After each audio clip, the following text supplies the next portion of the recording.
If everyone wants to take their seats, we're going to get started.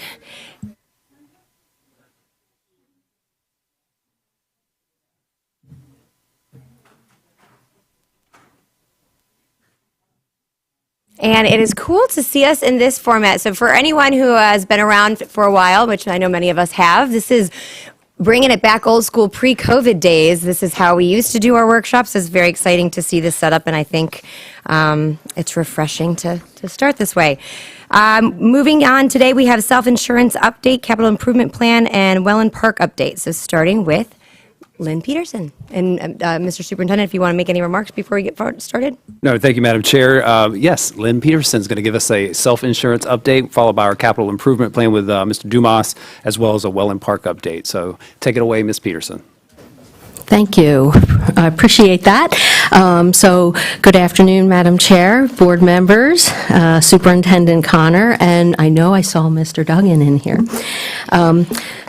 Thanks so much for allowing us to present to you the annual update of the wellness, the medical, and the pharmacy programs. We do have a lot of information here. I've been given 90 minutes. We're going to go fast because I did practice this yesterday with the benefits committee, and I went a full 90 minutes. So my hope is to be, I'm shooting for 75. So we're going to move fast through these slides, and feel free to stop me and ask any questions as we're proceeding through. We'll start off with wellness, and Aaron Singerman will take us through those slides, and we'll move on to pharmacy, and then pharmacy, after pharmacy, we'll go into the medical plan. So, Aaron? It's right here, the green. Good afternoon, everybody. Thanks for having us here today. As Lynn mentioned, my name is Erin Singerman, and I've had the honor and the privilege of being the Employee Wellness Program Manager going on my 8th school year. There is no shortage of information on the impact that an employee wellness program can have on an organization, including impacting healthcare costs, productivity, culture, and morale. Many think of employee wellness as just the physical component of health, but in fact, there are actually 8 dimensions of health, and they are all codependent with each other. And a few of those dimensions include emotional, financial, occupational, and intellectual. And we share that with you today because it is our hope to try to impact and address even more of the dimensions of wellness as we move forward with our programming. Don't worry, I won't go through all these. This is just an illustration of many of the programs that are available to employees. Several of these have been ongoing, and several of them we have added throughout the past few years. For this time that we're together, we decided we were just going to highlight on a few of the components as they pertain to the strategic plan. Of course, we look at a variety of data sources to help us guide the programming that we put in place, including an annual review that we have with Florida Blue. And as you can see, our wellness is very integrated into the medical plan, and they really work together in tandem. We do complete a staff survey about every other year, so you'll be seeing another one coming out soon because we are coming up on year 2. As you can see here, musculoskeletal, cancer, and circulatory conditions are the top conditions by spend, and cancer is also the number 2 high-cost category by prevalence. Additionally, 17.5% of our population has at least one of these core chronic conditions that you see here.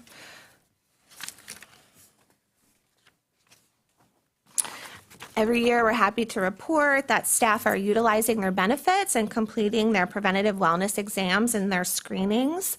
And in fact, every year we do exceed the industry benchmark set by Florida Blue. These screenings are important because early detection saves lives. There's often better outcomes, it's less invasive, and there's lower treatment costs. You might notice that there was a drop in our prevalence for the colorectal screening. That is because the age for that screening dropped from 50 to 45 last year. So the pot of eligible people got bigger. And so we're encouraging employees to talk to their provider so they can get up to date on their cancer screenings. In terms of the district strategic plan, employee wellness is housed in 2 different goal areas. The emotional well-being activities are housed in goal 2. And pretty much everything else is in goal 3. One of our goals was to increase the biometric health screenings to all schools and departments within a 3-year rotation, so staff can know their numbers and get connected with nurses if they need some chronic disease management. As you can see, we hit the ground running in fiscal year 21-22. There was a slight drop last year. We just had one less screening on the books, or one less screening day, and then we did have to cancel a screening since the professional day became a hurricane makeup day. And during last year, there were 4 critical values identified, 2 for blood pressure and 2 for glucose. And we are on track this last year to meet our goal of all schools. We're always looking for ways to continuously improve our programs, and one of our favorite things to do is to bring programs on site because it makes it easy and convenient for staff to participate. We've had some ongoing relationships with mobile mammography companies. We were not able to go to every school a couple years ago, but we have a brand new relationship last year with another company, and we did make it to every school site. We screened 629 women during those screenings, and the radiologist did share that he suspected 5 cancers were identified. At least they were greater than 95% likelihood. So they were referred for follow-up diagnostic, but that was based on the initial screening results. And then Lynn's going to talk about this in more detail, but we partnered with Tampa General Hospital to bring some on-site wellness exams as well to help support pathways to health. And then lastly, we did bring on a part-time contracted nutrition educator last year so she could do some group classes and provide some one-on-one nutrition counseling for any staff who are interested in participating in that. Okay. Goal 2 houses the emotional well-being programs. Low emotional well-being at work can result in overall sickness, poor health, and burnout. As you can see here, both the U.S. data and our own information illustrate that anxiety, stress, and burnout are impacting employees. We have several no-cost counseling services in place. Florida Blue members have access to no-cost counseling through New Directions, which is also Florida Blue, as well as Teladoc Mental Health. These are both long-term solutions for people who are on the medical plan. All staff and members of their household, regardless of insurance coverage, have access to LifeWorks EAP, and they can get up to 3 sessions per issue. We are switching providers on 12/1 to a company called Deer Oaks, and employees will have access to 5 sessions, so a little bit longer care. Not everybody needs counseling services. Some just might need some self-help tools. And so last January, we were able to roll out a no-cost premium subscription to Calm to support sleep, stress, and burnout. And that complements some of the other programs that we have in place, like Silver Cloud is part of our pharmacy. We shared last year that we received some special funding to roll out a new wellness center up at Tuttle Elementary for employees to have the opportunity to reset and recharge during the day. And we were finally able to open that up last November, and that has been well received as well. And then just a little bit on Teladoc Mental Health. That is new to us as of last July. From January to July of 2023, so the first 6 months of the year, there was 4.7% utilization, an average of 4.6 visits per user. So that tells us that they're accessing it and they're returning to get support. 38% reported not seeking treatment if Teladoc wasn't available. So that supports that we were able to reach a group who wouldn't have sought treatment if that wasn't there. Okay.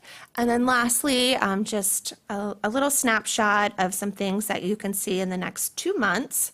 We are continuing to work with a local pharmacy to provide employee flu and pneumonia vaccines at all school sites. We will continue to recognize Breast Cancer Awareness Month, and that'll kick off our mammograms again this year. Our health fair is on the first professional day. It's another opportunity for staff to participate in screenings and meet with wellness providers. If you haven't been there before, I invite you to come check it out.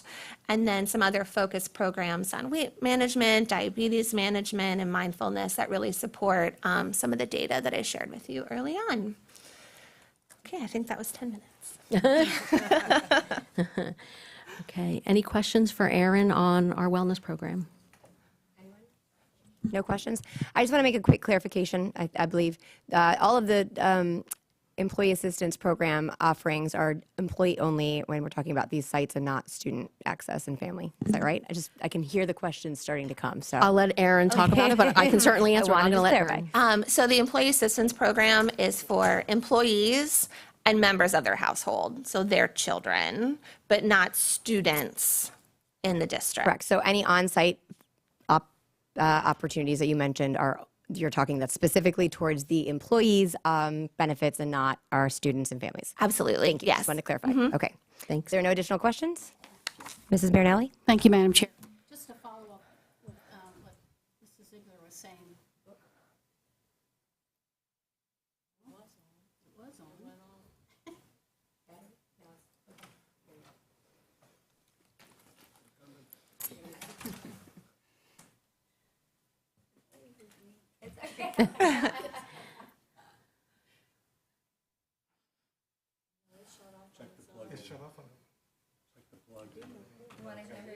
on.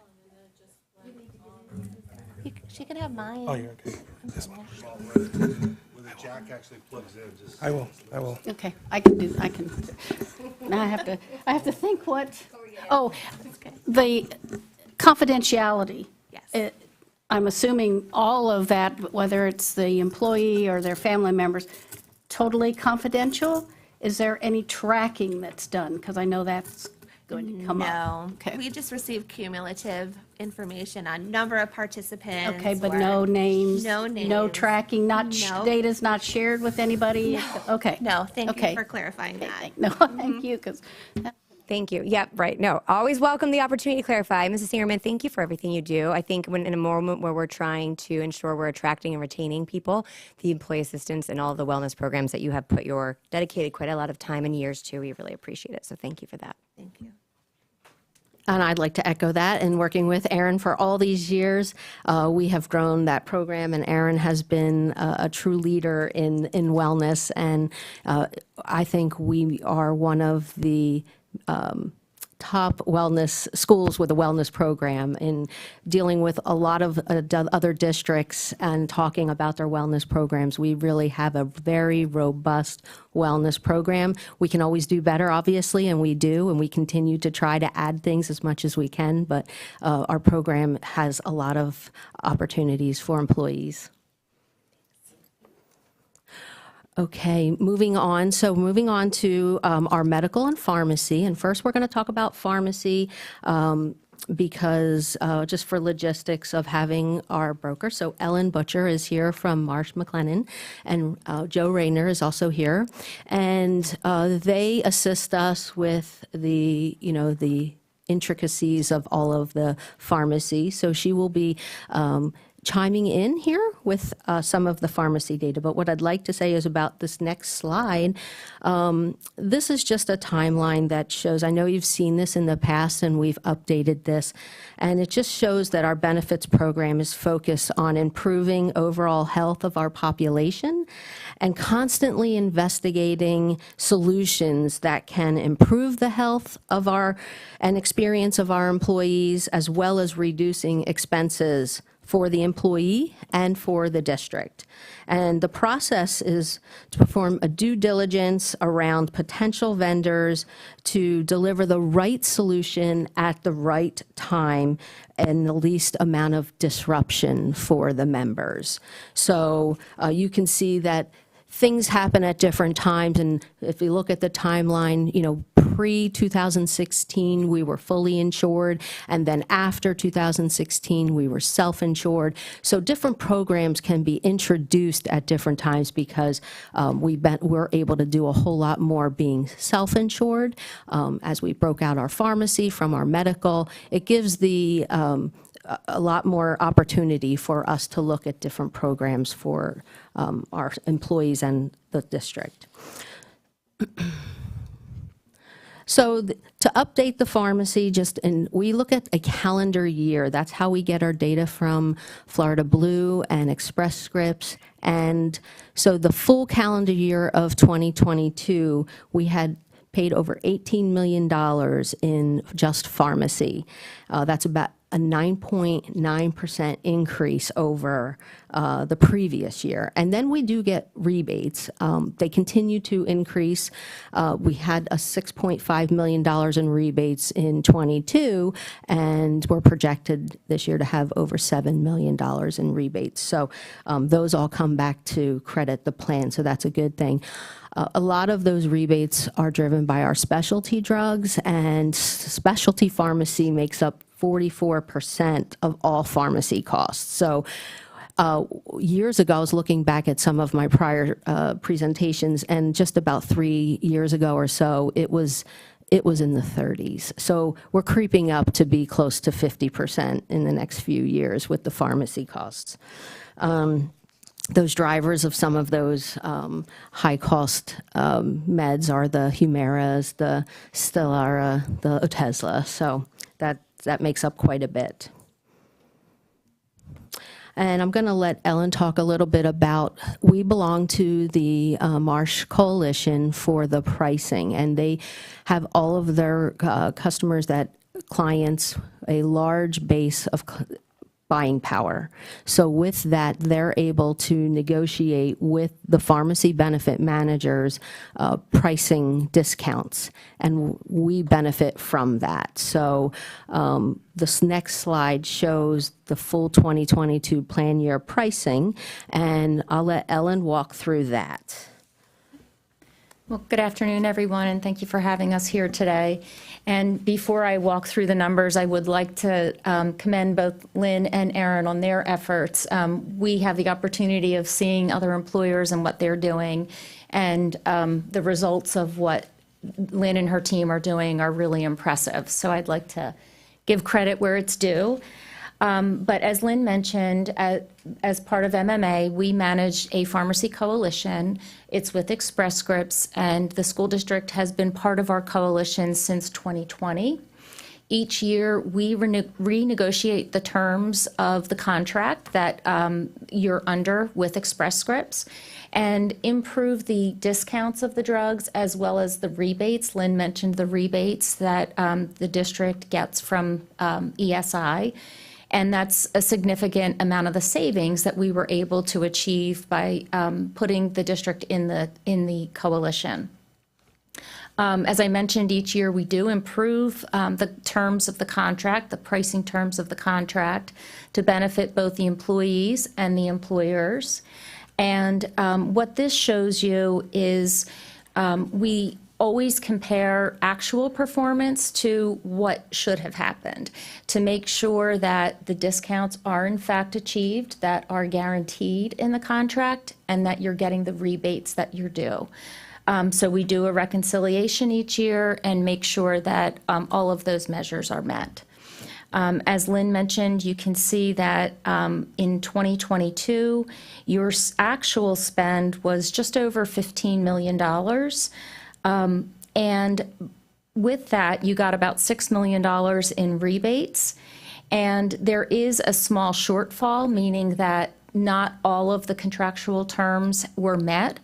But what happens is the following quarter, after the close of the calendar year, there is a credit that is credited to the school district. Okay. Right. Any questions? Any questions? And I know we were provided this electronically beforehand. I apologize. I have not the best sight at all. So with that, I do know it's in our inbox. I know we reviewed it, but I apologize. We don't have a hard copy here. But were there any questions based on what was presented? Continue on. All right. And then the next slide actually shows pretty much the same thing with 2023. So running through the 2022 with the 2023 pricing, you'll see that we're getting better pricing for 2023, even though 23 hasn't finished out. That pricing was run through the 22 claims, and it reflects that the pricing is much better. Is that correct? You are, very good job. Okay. All right. And so then next slide, if there's no questions on that slide, we'll move on to the next slide. And these are some of the programs that we have put in place through the pharmacy program. And we have been able to achieve additional savings by implementing the Advantage Plus. That was approved back in '21, and each year the initial $4.5 million from implementing that was just because it was all for all members. And as you move on subsequent years, it gets more stable, so it moves down to that $2.4 million. And then the Save On was pretty easy. It was just signing up for getting manufacturer coupons, and Save On does take a percentage of savings, but they do all the heavy lift by making sure that we are getting those manufacturer coupon savings with the drugs that are coming across our plan. So two very important programs that we've implemented. And I'll let Ellen talk about future. We've looked at some future, but there isn't enough savings in some of with the amount of disruption that could occur. Mm-hmm. Yeah, the good thing about the programs that were put in place is that there was very little member disruption, if any. And in fact, as Lynn mentioned, Save On was a benefit to both the member and to the plan in savings through those manufacturers' coupons dollars. And Lynn mentioned earlier this specialty utilization, which has increased. And that's the program that is trying to get at some of those specialty medications. We have looked at a more aggressive or a tighter utilization management program. There's some savings, but the savings is minimal. And just because of the small savings involved, we weren't interested in the member disruption that would be part of that program as well. We're also very closely monitoring state legislation. This past June, there was state legislation passed, and it's really aimed at making sure the PBMs aren't directing utilization to their own pharmacies. So there's measures being put in place to make sure that you're not forcing or steering your members to certain pharmacies. ESI is fully evaluating that to make sure that they are in compliance, and then in turn that the school and the plan are also in compliance. So we're keeping a close watch on that. Well, years ago, we did look at the option of if you wanted to do all of one pharmacy or all of another, and the savings just wasn't there for the amount of disruption that it would have occurred, so we chose not to go down that route. Reflects that is probably a good decision because it would have been changed. But, we're always looking to make sure that the member experience isn't affected as much. I mean, you're going to have some disruption, but we don't want to have large disruption. And with that legislation, do you anticipate it increasing costs down the way with those? It could. And one of the things that we're keeping an eye on is we mentioned the Save On program where you're able to leverage the manufacturer's dollars. And that's another area that could be impacted by the legislation. But until it's fully vetted, it's hard to say. Fair enough. Mr. Edwards. Thank you. Would that be something that we might want to put on our legislative agenda in terms of having the legislature look at it to make sure that it's not causing increased costs? I mean, we're struggling already to get all of our dollars into the classroom. I'd rather spend them there than here. No offense. None taken. But would that be a suggestion? It's not a bad idea. Right, absolutely. I mean, I would imagine the more people that come out, because the PBMs are going to increase, they're going to pass along their losses. So if they're losing, they're going to increase, and we're going to get less leverage with our coalition, with that savings that we see in pricing. So certainly, it could have some effect, and I would imagine if we could, I think that would be a good idea. Note to self. Well, and we had just discussed at our September workshop adding a discussion preliminary for legislative agenda items and appropriation requests or discussion, so we can add that for it. I would say I worked in the property and casualty side, and so definitely know enough to be dangerous when it comes to health. It's a totally different beast.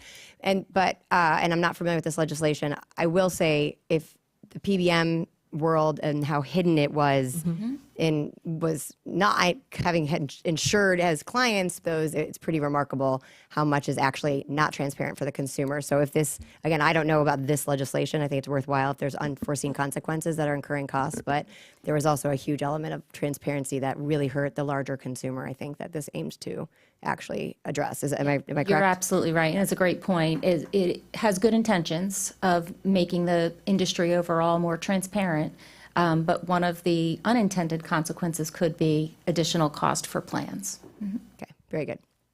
Noted, though. Thank you. Okay. We're going to move on to the medical, and thank you, Ellen, for your expertise. I'm going to bring up Jeff Jinks from Aon. He's been here before. And we're going to talk about the medical. So I've included this slide. Hey, Jeff. Hello. I've included this slide this year just because of the significant increase in spend. You can see the claim spend for 22, again, going on a calendar year, we saw a full calendar year of 22 claims. And the spend for, now we're just talking medical, so this doesn't include our pharmacy, was $40 million, which was a 8.7% increase. And then looking at the most recent report from Florida Blue, June of 23, looking back to June of 22, the increase of 21.81%. So just showing you the significant increase as we're moving along from that full year, calendar year. And some of that is due to the high-cost claimants that hit our plan. So in the past, we've only had one years back, and it wasn't these numbers. So we've had two high-cost claimants, one at 3.9 and one at 1.1. Fortunately, we do have stop loss, and it does hit it at that stop loss of $750, but you're still talking $1.5 million that we're hitting on our plan that ultimately getting money back from the stop loss carrier. But those two high-cost claimants plus inflation and medical trend is significantly increased from what we normally would look at, like 5%, going up to almost 8%. So 7-8% medical trend. And then COVID. COVID, we are seeing a delay in treatment from when COVID, nobody was treating. And that, although we thought that last year we would see that catch up, we're actually still seeing it. So we're seeing it in 22. We're seeing that delayed treatment, people who are getting or sicker because they delayed treatment, and then people who delayed treatment and they knew they had to, and then those elective surgeries that were delayed have continued on. So it's almost like a perfect storm has hit, and we'll talk about it in a little bit about the rates, but I wanted you to have an opportunity to see where this spend is. And if you look at our inpatient spend, you'll see that it's gone up in June of 23 by 61% from the previous year. So significant increases that we have seen, and some of that is due to the high-cost claimants, but hit our plan, but significant increases. I'm sorry, and they were getting these printed so we can see. Do you have a sense of numbers of individuals that number of cases based on the percentage because are they outliers, or is it? Well, we have two. Okay. So the two high-cost claimants that actually hit our stop loss, we have two. So, but Florida Blue identifies a high-cost claimant, any claimant that has a claim of 100,000 or more. But we are about 10 more than we were the prior year. So we were in the 40s, but now we're in the 50s. So that's significantly more people with higher cost claims, as well as the ones that hit the stop loss. Okay. Okay. Oh, and so to counter some of these things, as you know, we've put programs in place. I'm going to go through these really quick. You've seen this before. Our teledoc is one of them, and we continue to see increased utilization, which is important because we're getting cost savings from that, as well as the employee's experience of being able to see a doctor when they want, where they want, virtually if need be. So it's more access to care when they need it. So just wanted to bring that to your attention, as well as the other program, Healthcare Blue Book. That is where we're training our employees to shop for care. You know, in this day where we're all tied to different shopping mechanisms, Amazon, we're shopping for care because not all facilities have the same prices.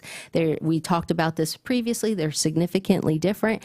So in order to encourage employees to actually do that, we give them an incentive for certain elective procedures to be able to say, do I want to go here? They're all vetted as high-quality, low-cost facilities, and so the employee is directed to say, you can choose this and get a reward for that. So we're seeing that increased utilization in the Healthcare Blue Book. So that's good for the plan. Some strategic updates. So as you know, I'm sure you've seen the communication, and you've talked about it last year about the Pathways to Health. And this is where employees can participate in getting a preventative health screening once every two years. And with that, they will get any plan for zero cost. And so we were able, the cutoff for this year, for calendar year 2024, when it will start, the cutoff was to get your exam by June 30th so that our office has time to go through. By the time we get the claim, we don't get the claims, we get the claim date. That's it. That's all we see is a date and the person's name, so we can put the date and know that they had their preventative wellness exam. And we're able to put that information into the benefit system where the employee can see the date also. And there's usually could be up to a 60-day lag in getting that information. That is why we chose the end of the fiscal year to get that. And so as of today, I know my PowerPoint says 500, but as of today, we got a report today from Florida Blue, and we are down to 400 of people that have not gotten that. And we anticipate that going down to 350 at least. So that is amazing to have 5,700 people, and only 350 maybe didn't get their wellness exam. So that's really good. We were able to help with this program. We came across this late in the game in the beginning of the year, and by the time we were able to get a contract, we found the Tampa General Hospital's mobile unit, and nobody around had a mobile unit. And so they were willing to come down and fill in where we couldn't, we had a lot of people who couldn't get in to see a doctor, and we really were encouraging that because of the program. So they were able to come down. You can see here on this slide, we saw 89 people and all positive experience with that. So that's not a lot considering how many people are on the plan, but at least in that short period of time, it was in May and June, we were able to get 7 locations where people were able to go see them. So we're very happy about that. This next slide is just as we continue to look for ways to improve the experience and outcomes for members, as well as reducing costs. I thought that it would be good to put this in so you could kind of see it in a little bit different way than the way you've seen it in the past. And most of these strategies, as you see under each of the titles, are undertaken by our medical provider, Florida Blue. But Florida Blue, they do most of it, but with us being self-insured, we're able to actually start unbundling some of those coverages that they take care of for us. And so we're trying to grab the low-hanging fruit that we can. So if you look there, like if you're just looking at from the left to the right, it's from narrow to broad. So if you look very narrowly and you look at like procedures, we're going to be talking about Surgery Plus, about surgery networks, and having these similar to that Healthcare Blue Book where they look at facilities. Surgery networks bundle everything, and they will give you a discounted up to 50% cost because they've bundled the doctor, the facility, the anesthesiologist, everything together. And the employee, it's vetted, the doctors are all vetted, and there's a low number of readmittance for these doctors that are allowed in this program. And so it's a great thing for employees to use this as even a second opinion, to be able to say, I just want to get a second opinion on this elective surgery that I've been, told I have to have.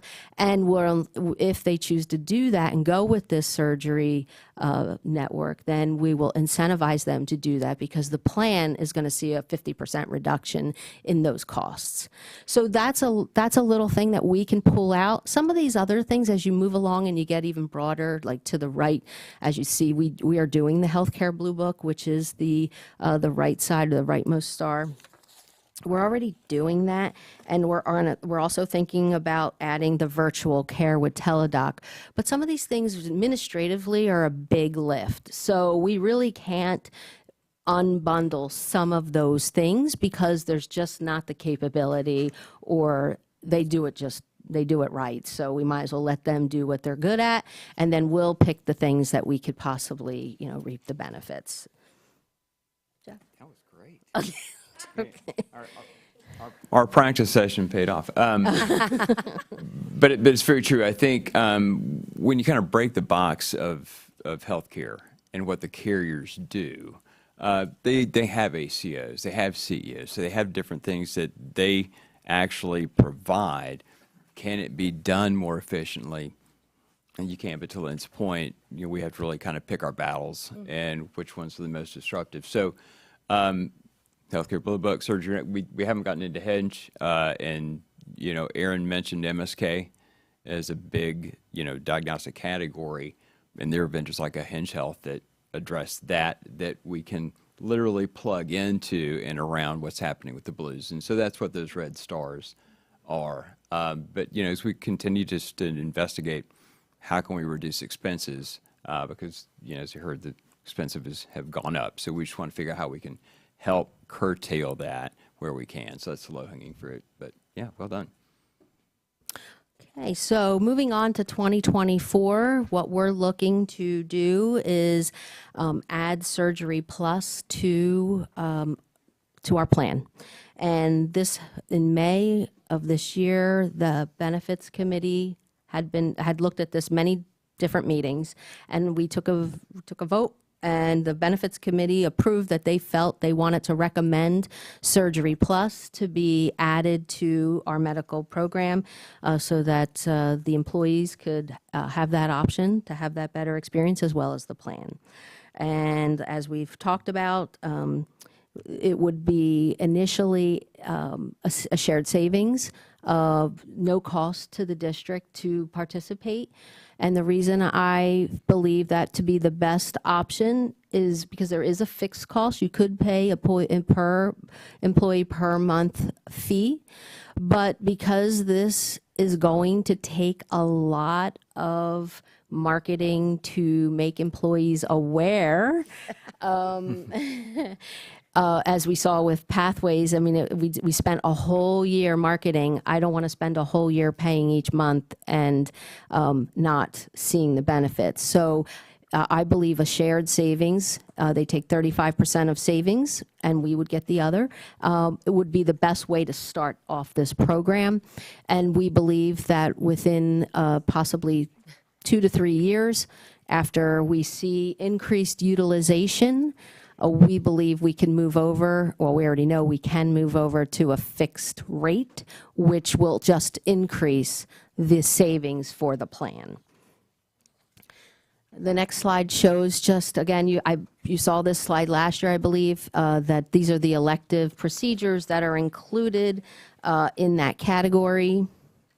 And then this last slide shows an illustration of the savings that we would be seeing if you looked at the participation and utilization. So as we move along, the very small writing on the bottom shows like 5% and 10%.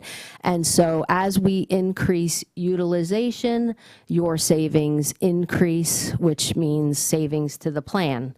And then employees would get their incentive. So this can remain as a shared savings until we've hit the utilization that makes it the right choice to move over to a fixed cost and then pay that per employee per month cost when we're seeing that.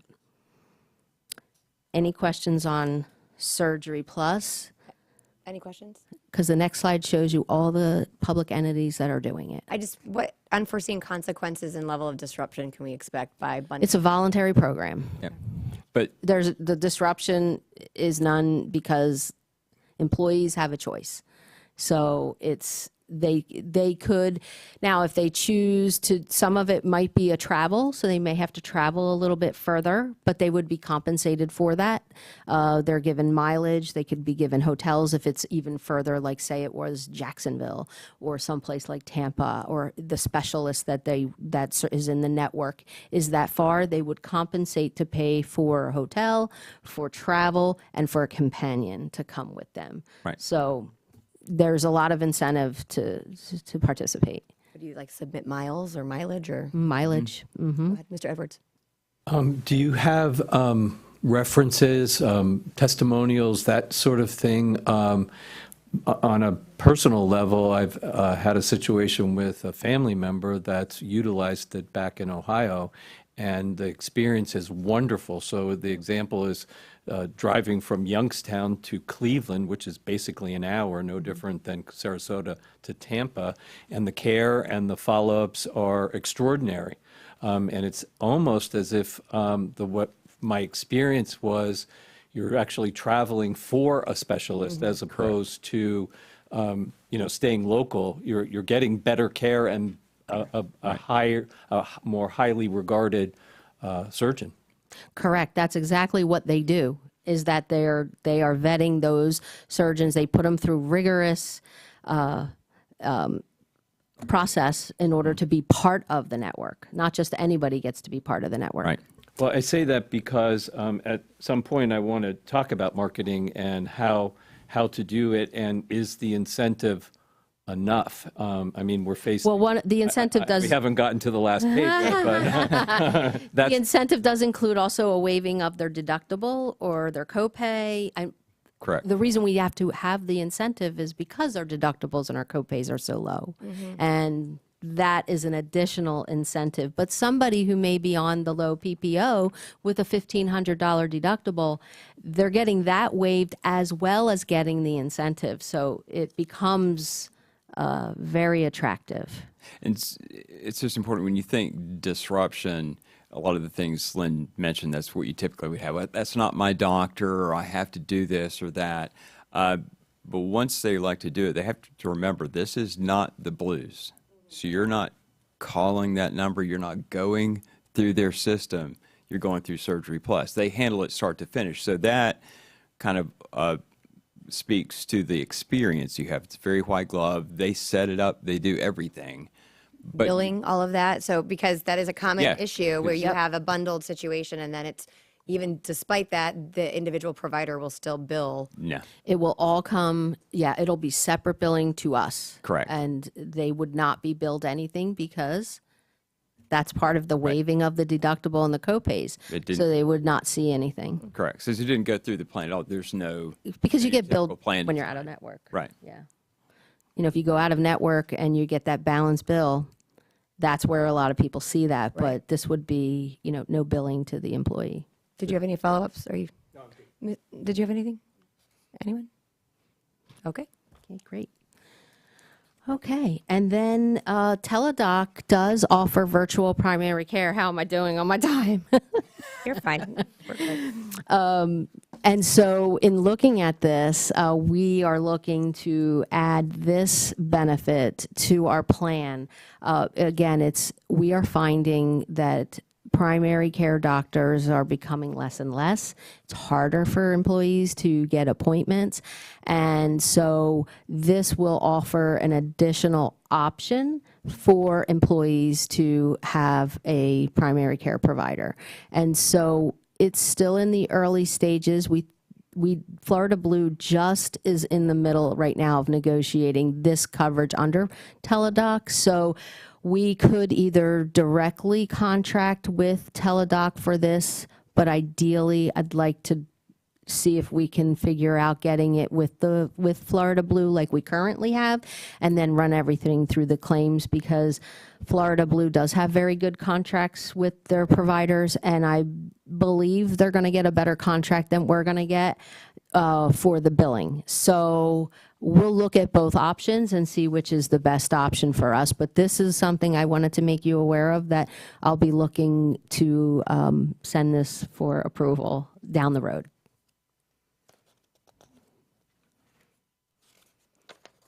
And then moving on, as we are always strategizing, you can't be late. You got to look at things in the future and get things ready and set up. And so we talked about this, mentioned it last year. We've had greater conversations with the benefits committee. We're looking at this a little bit more because of all of the programs that we are currently offering to our employees can be very confusing for employees. So many employees don't really know everything that is available to them and how to navigate.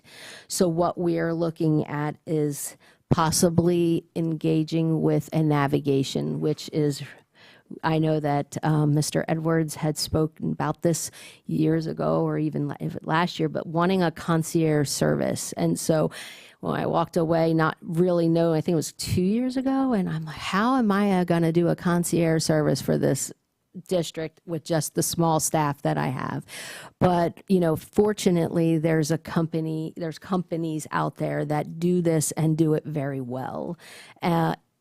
Comes with a little bit of cost, but what they will handle is soup to nuts. They handle all your benefits. So, when they're proactive with the members. So when they see the claims come through and they see that maybe somebody had a knee MRI or a cancer diagnosis, they're able to reach out and they're able to be that navigator for them. Oh, did you know you have this? Oh, and then you have long-term disability. So if you're going to be out, let's talk about your long-term disability.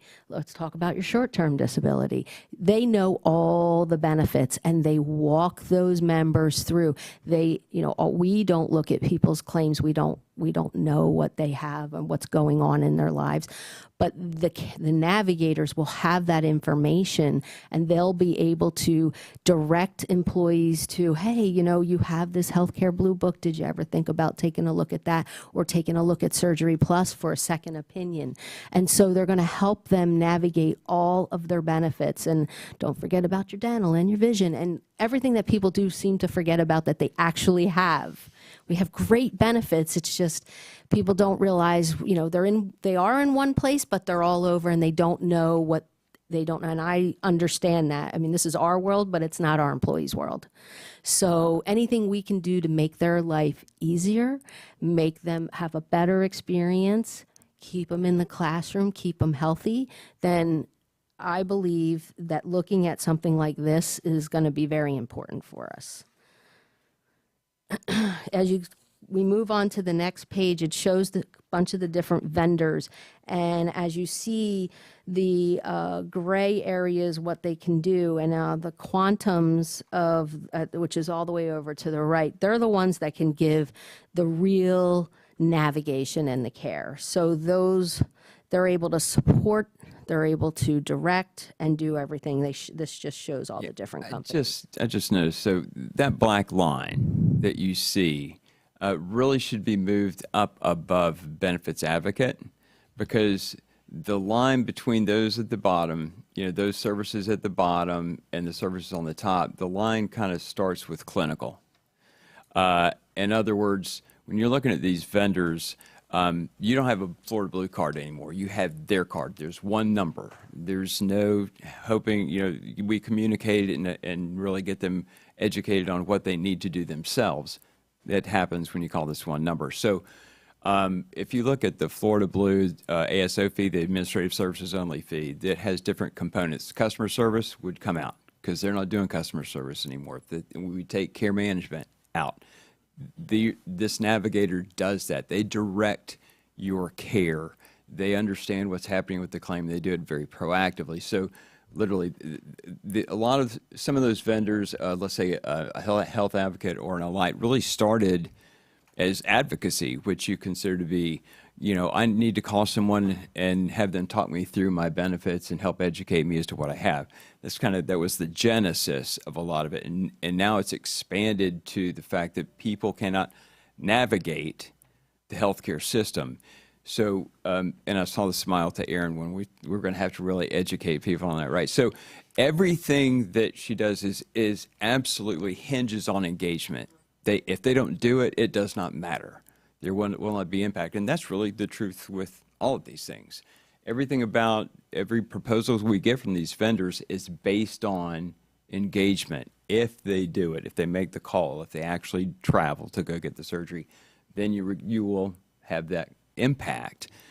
These people will already know, whether it's a wellness vendor or a point solution like a Hinge Health or a Surgery Plus, they know about it. They will, when they see it happening, that's a part of your care, as if you had called Florida Blue and they were directing you through it. But what we found in the carrier model, it's very difficult for them even to get really great utilization on their own disease management programs, their own care management. The people don't want to call the carrier back. They just kind of left to do it. They don't follow up with PT, things like that. So that's how we evaluate some of these vendors and what they do.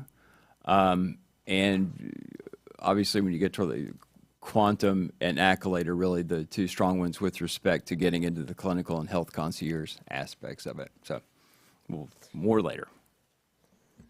Yes, and you're seeing the cost. The cost is significant, but you're getting some credits from your current ASO contract with Florida Blue. You're taking those out. You're getting the Right. So We do negotiate performance guarantees and ROIs. Yeah. Also. So this is something that we're looking at, but also we would be renegotiating our Florida Blue contract. So there's a lot of moving parts to this one, but we're still considering it and looking at it to see how we could make it work in the best way. Not on a year we're doing 19%. Did I say that? So if there's no questions, I'll move on to the financials. And I think Bonnie Penner might be on. She was supposed to call in. And so moving on to our financials. So this is a little bit different than what you've seen in the past, but it's very similar. We're showing a fiscal year and a calendar year. So as you know, all of our benefits are on the calendar year, but we operate on a fiscal year. So we're doing half of one year, half of another year. So we have to kind of split it and put it together. Aon is our actuarial. I think that Spencer, if you had any questions about our projections, I think he's on the line too. But basically what they do is they run through all of our claims, our expenses, the costs, and they are able to put those out in projections with medical trend, with margin, with different things of their prediction on what they think our claims will look like and what the costs will be. So in our actuals, you'll see we've had on the fiscal year side for 21-22, we had a operating loss of 1.6 million. Moving over to the next year of 22-23, we had a $3.7 million loss of operating loss. And mind you, we still have plenty of reserve. We just are experiencing that because of some things with our revenues not coming in as they should. And then our tentative budget for 23-24 projecting a $3.2 million loss. As you move over to the calendar year, you'll see full year 23 is projected out. Aon has projected what those revenues and what the claims will be and our costs, which reflect the $4.3 million.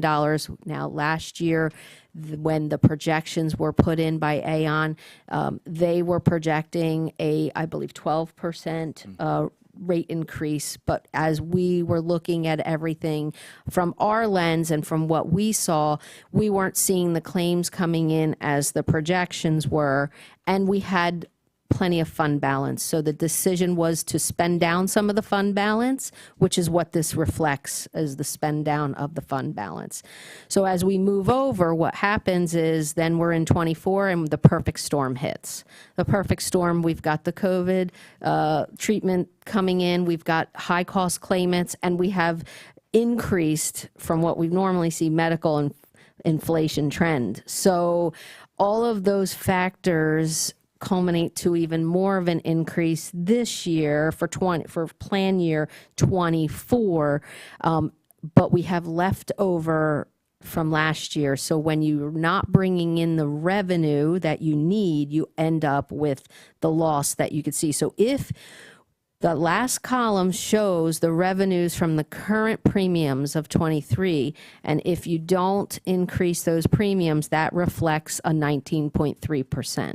So that would mean that's the reason why we are, that's why the recommendation is a 19.3% increase to right the ship because of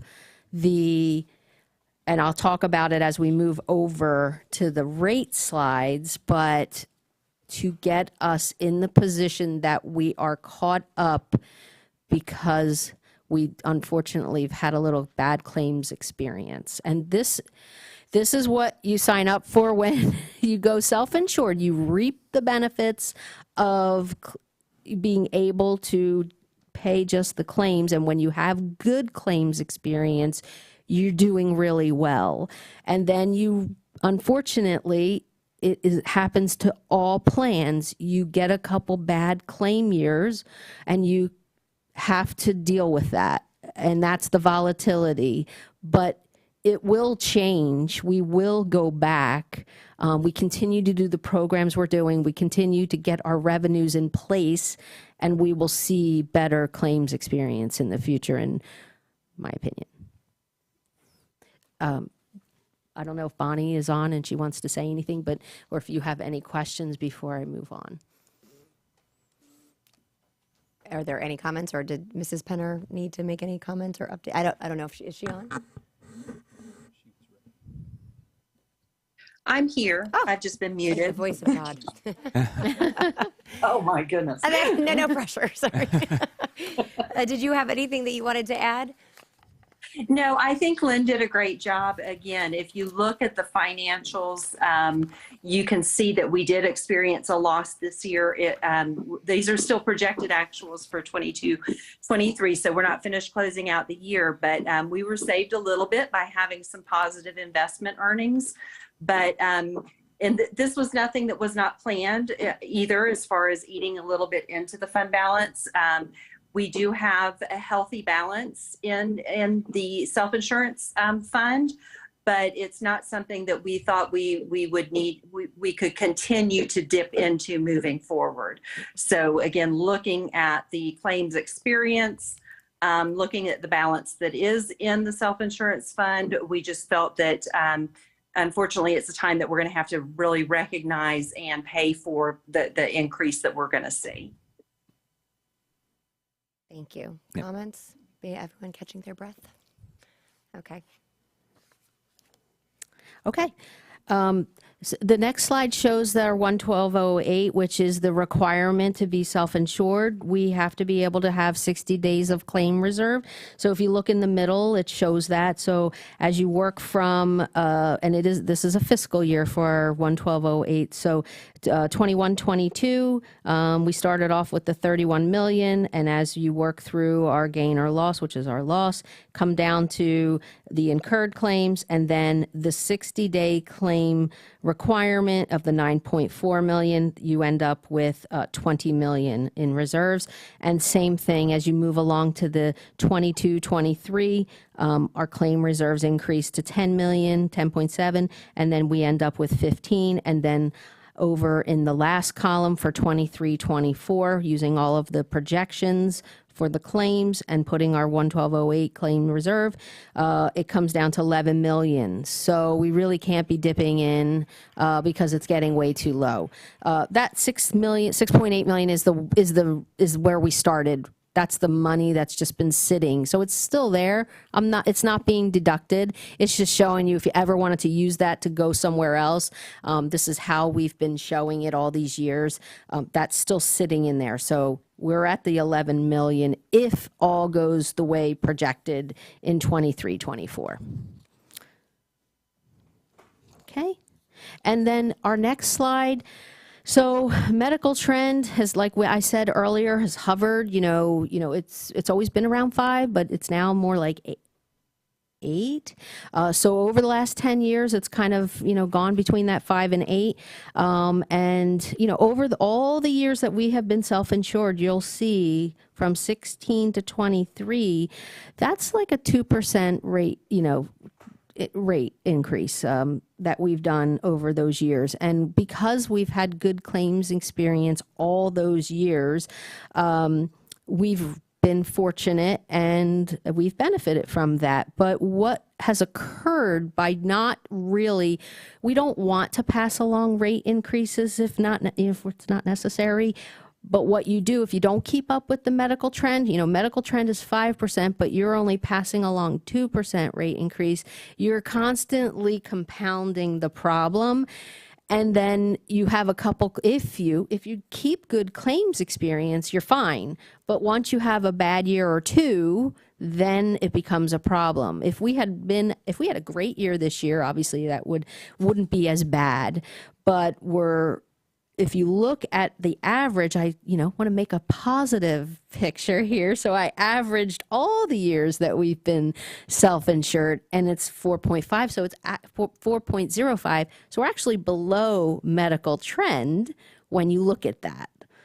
So it's just that one bad year. So if there's any positive, right, we've done very well. And we look at every month what happens with respect to claims, but the previous slide is so important in terms of revenue and expenses.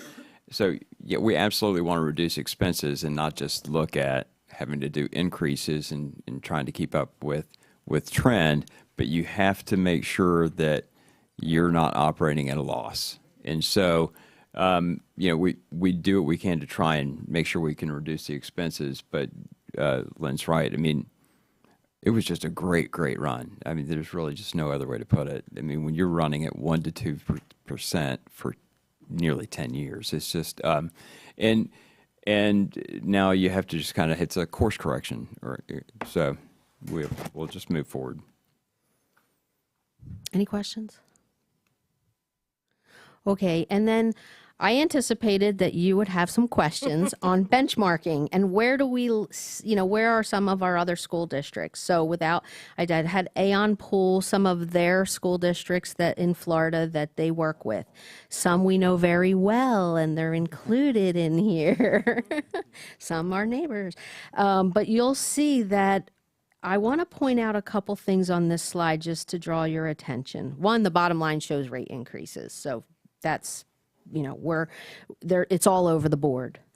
But I want to show you, and we've talked about this in the past, look in the middle where it says the average actuarial value. So the actuarial value is the value of the plan and the claims it pays. So between all 4 of our plans, and some are 90 92.5% actuarial value down to like 89% actuarial value, or 87, is it 89? 87. 87. So with that, it becomes overall 4 plans, it's 90%. So out of every $100 of claims, the plan's paying 90, the employee is paying 10. Okay? If you look across at all the other school districts, the average of their actuarial plans are lower.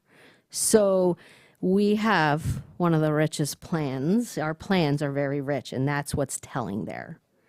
Okay, and then you'll see the types of plans the other districts have. And again, this is just a small snapshot of some school districts, but you can also see the dollar cost on average from year to year, 22 and 23, and then you see like school district 5. Look at the cost of their plans versus ours. So and they're self-funded. So that first line tells you whether they're fully insured or self-funded. So we're doing pretty good. We've got really good plans, and we're not the highest costing. So just wanted to point that out to you.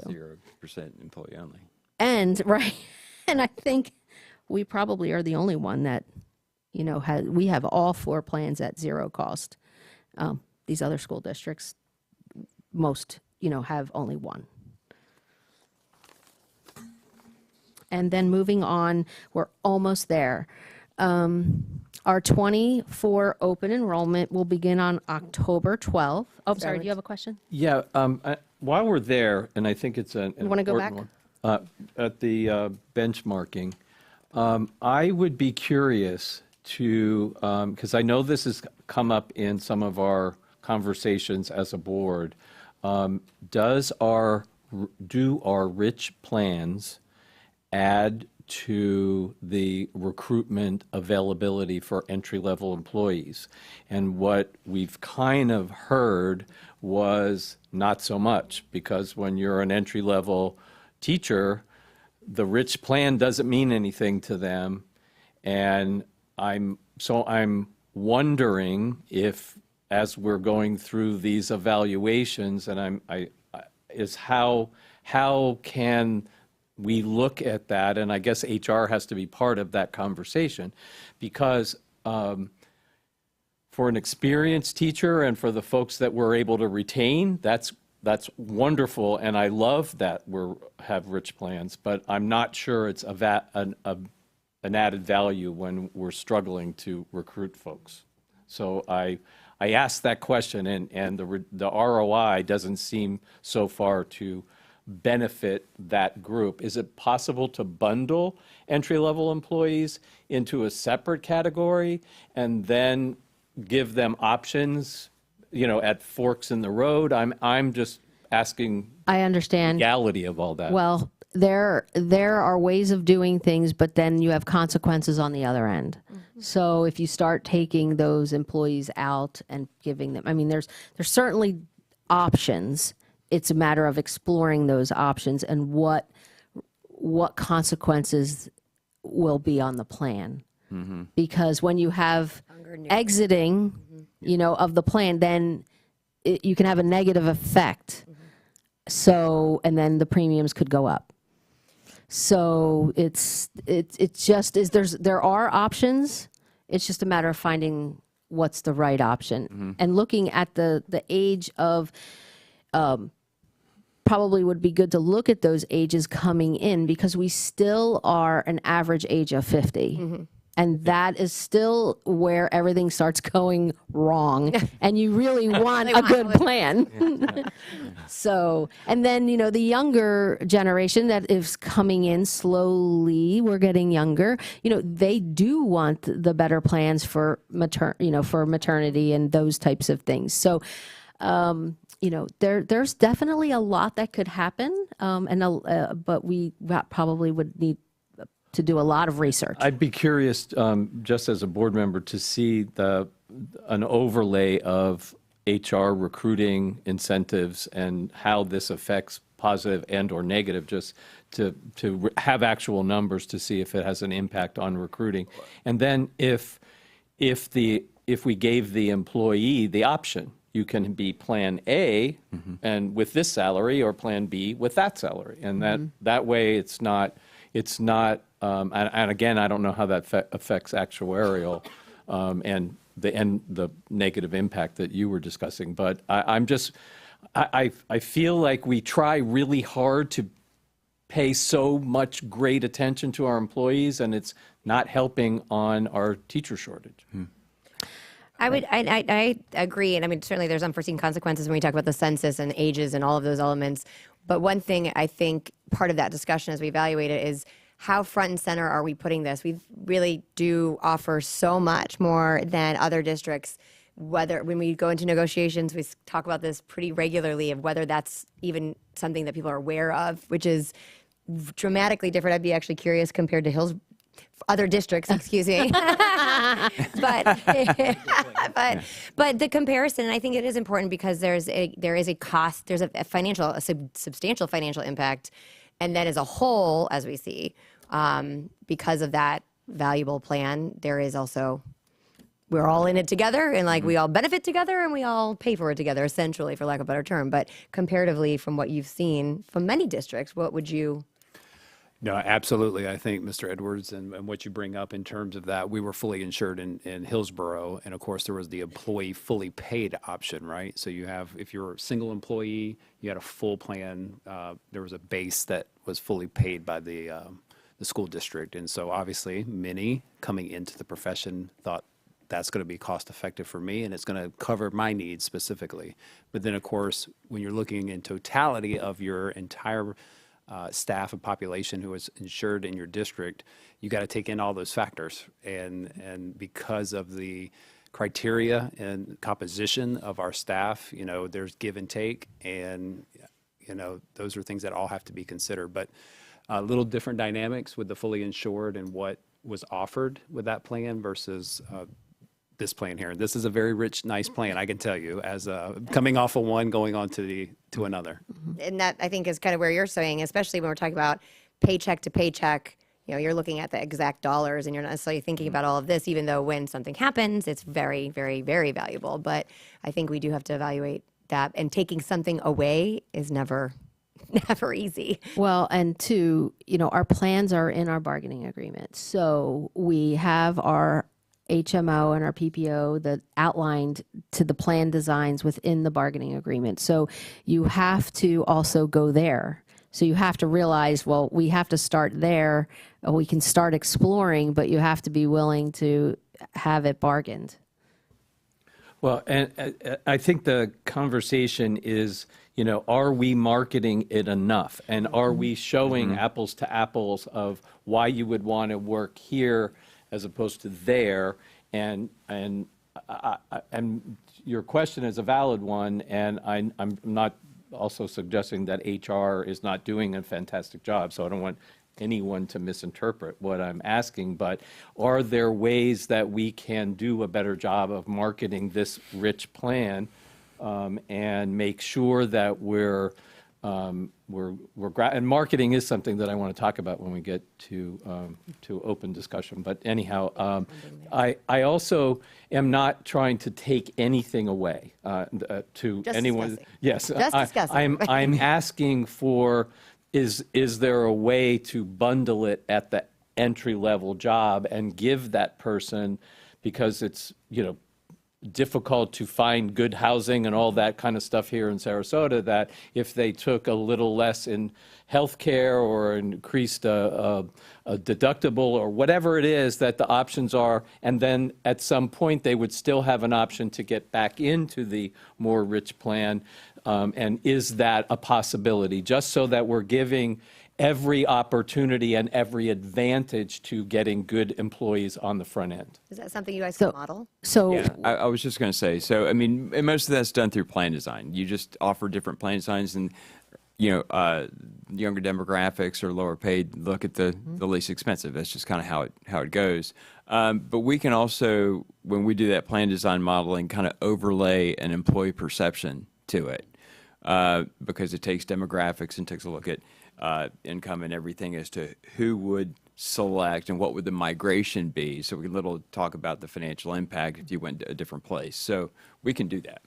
Yeah, and I can tell you that I have provided the recruiters with all of the benefits information as well as the value of the benefits package, so that they can convey that to new. Yeah, so they are I know they are providing that information, as the person who's looking to get the job, depending on that person and what's important to them is what will be attractive to them. So, Yeah, again, just from a marketing standpoint, if they had something like this that showed, hey, look at the value of what's happening here in Sarasota if you took the job here.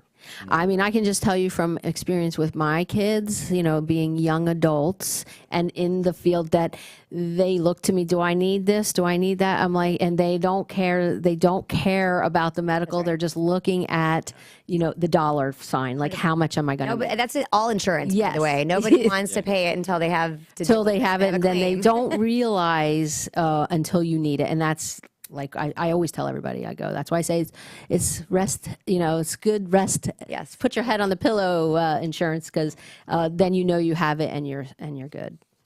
So, and I know, Mr. Edwards, you mentioned marketing and kind of talking through that. So I have a couple more pages, and I think we have some. We are almost done. As I was talking about, open enrollment's coming. We're going to do an active open enrollment purposely for everybody to go into the benefit system and make sure that if they had their wellness or their preventative well exam, that it reflects, it's in there, because they will see their premiums. So if they are on the high HMO and they did not get their preventative wellness exam, they will see a 10% surcharge if they want to stay on that.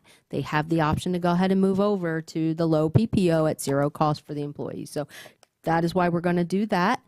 We will utilize the Aon enrollers to assist our employees with any questions. They have a call service. They'll be able to be out in person so that people can see somebody and make an appointment, so to help with the amount of questions that could come through.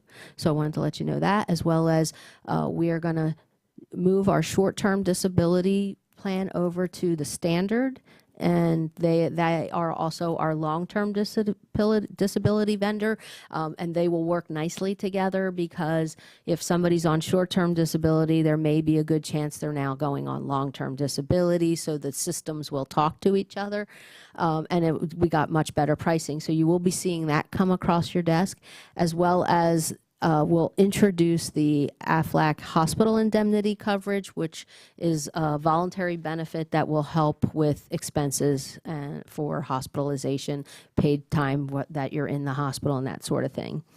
And then you will also be seeing the benefits come through for the renewal rates. The only change will be the dental and the medical.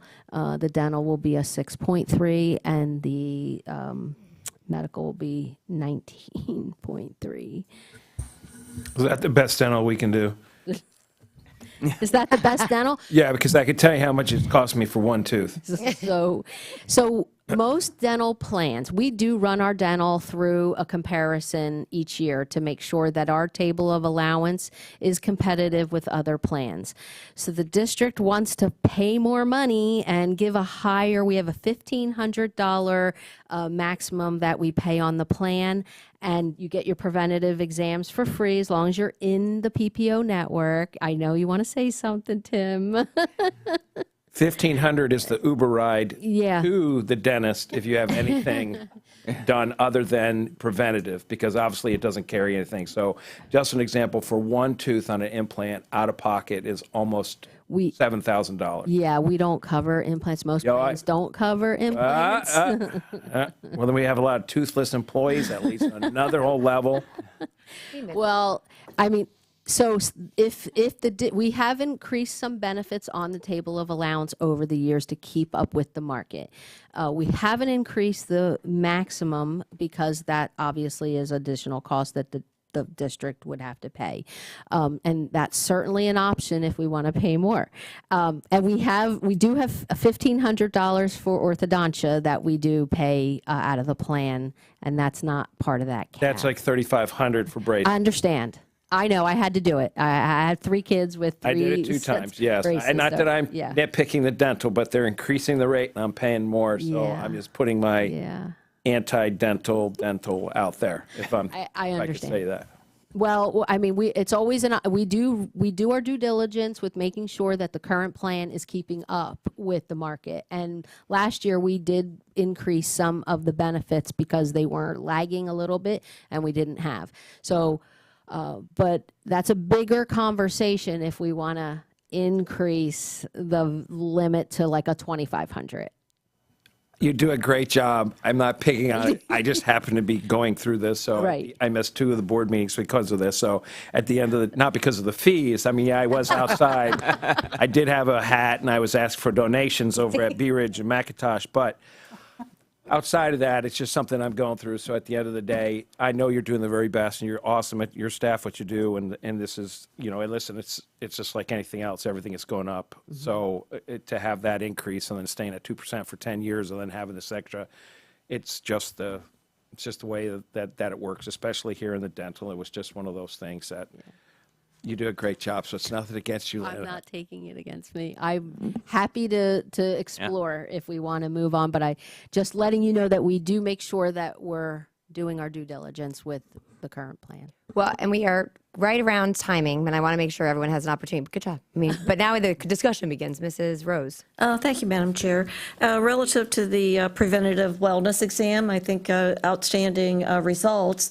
I believe you said roughly over 350 did not complete that.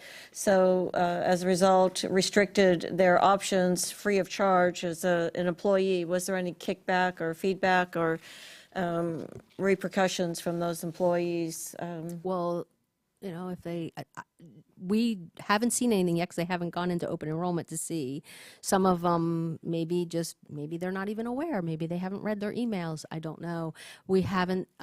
We had a lot of calls in May and June when we were communicating with the union to, hey, get the word out, and they did.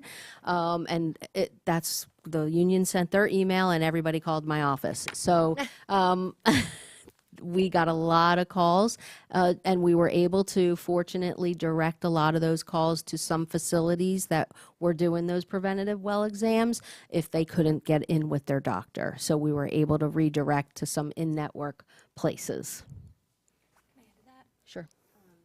I was just going to add, there are some people who said they just didn't want to get it, and that's fine. And so there'll be some of those included in there as well. So we have decisions, and thank you for giving us kind of a heads up before the workshop today as far as some of the things we had to contemplate or discuss as a board. And then Mr. Edwards, I know, talking about marketing or messaging, sharing the information, all of this is, if we have it, making sure they're aware of it, and which does have a financial impact and helps drive behavior, for lack of a better term.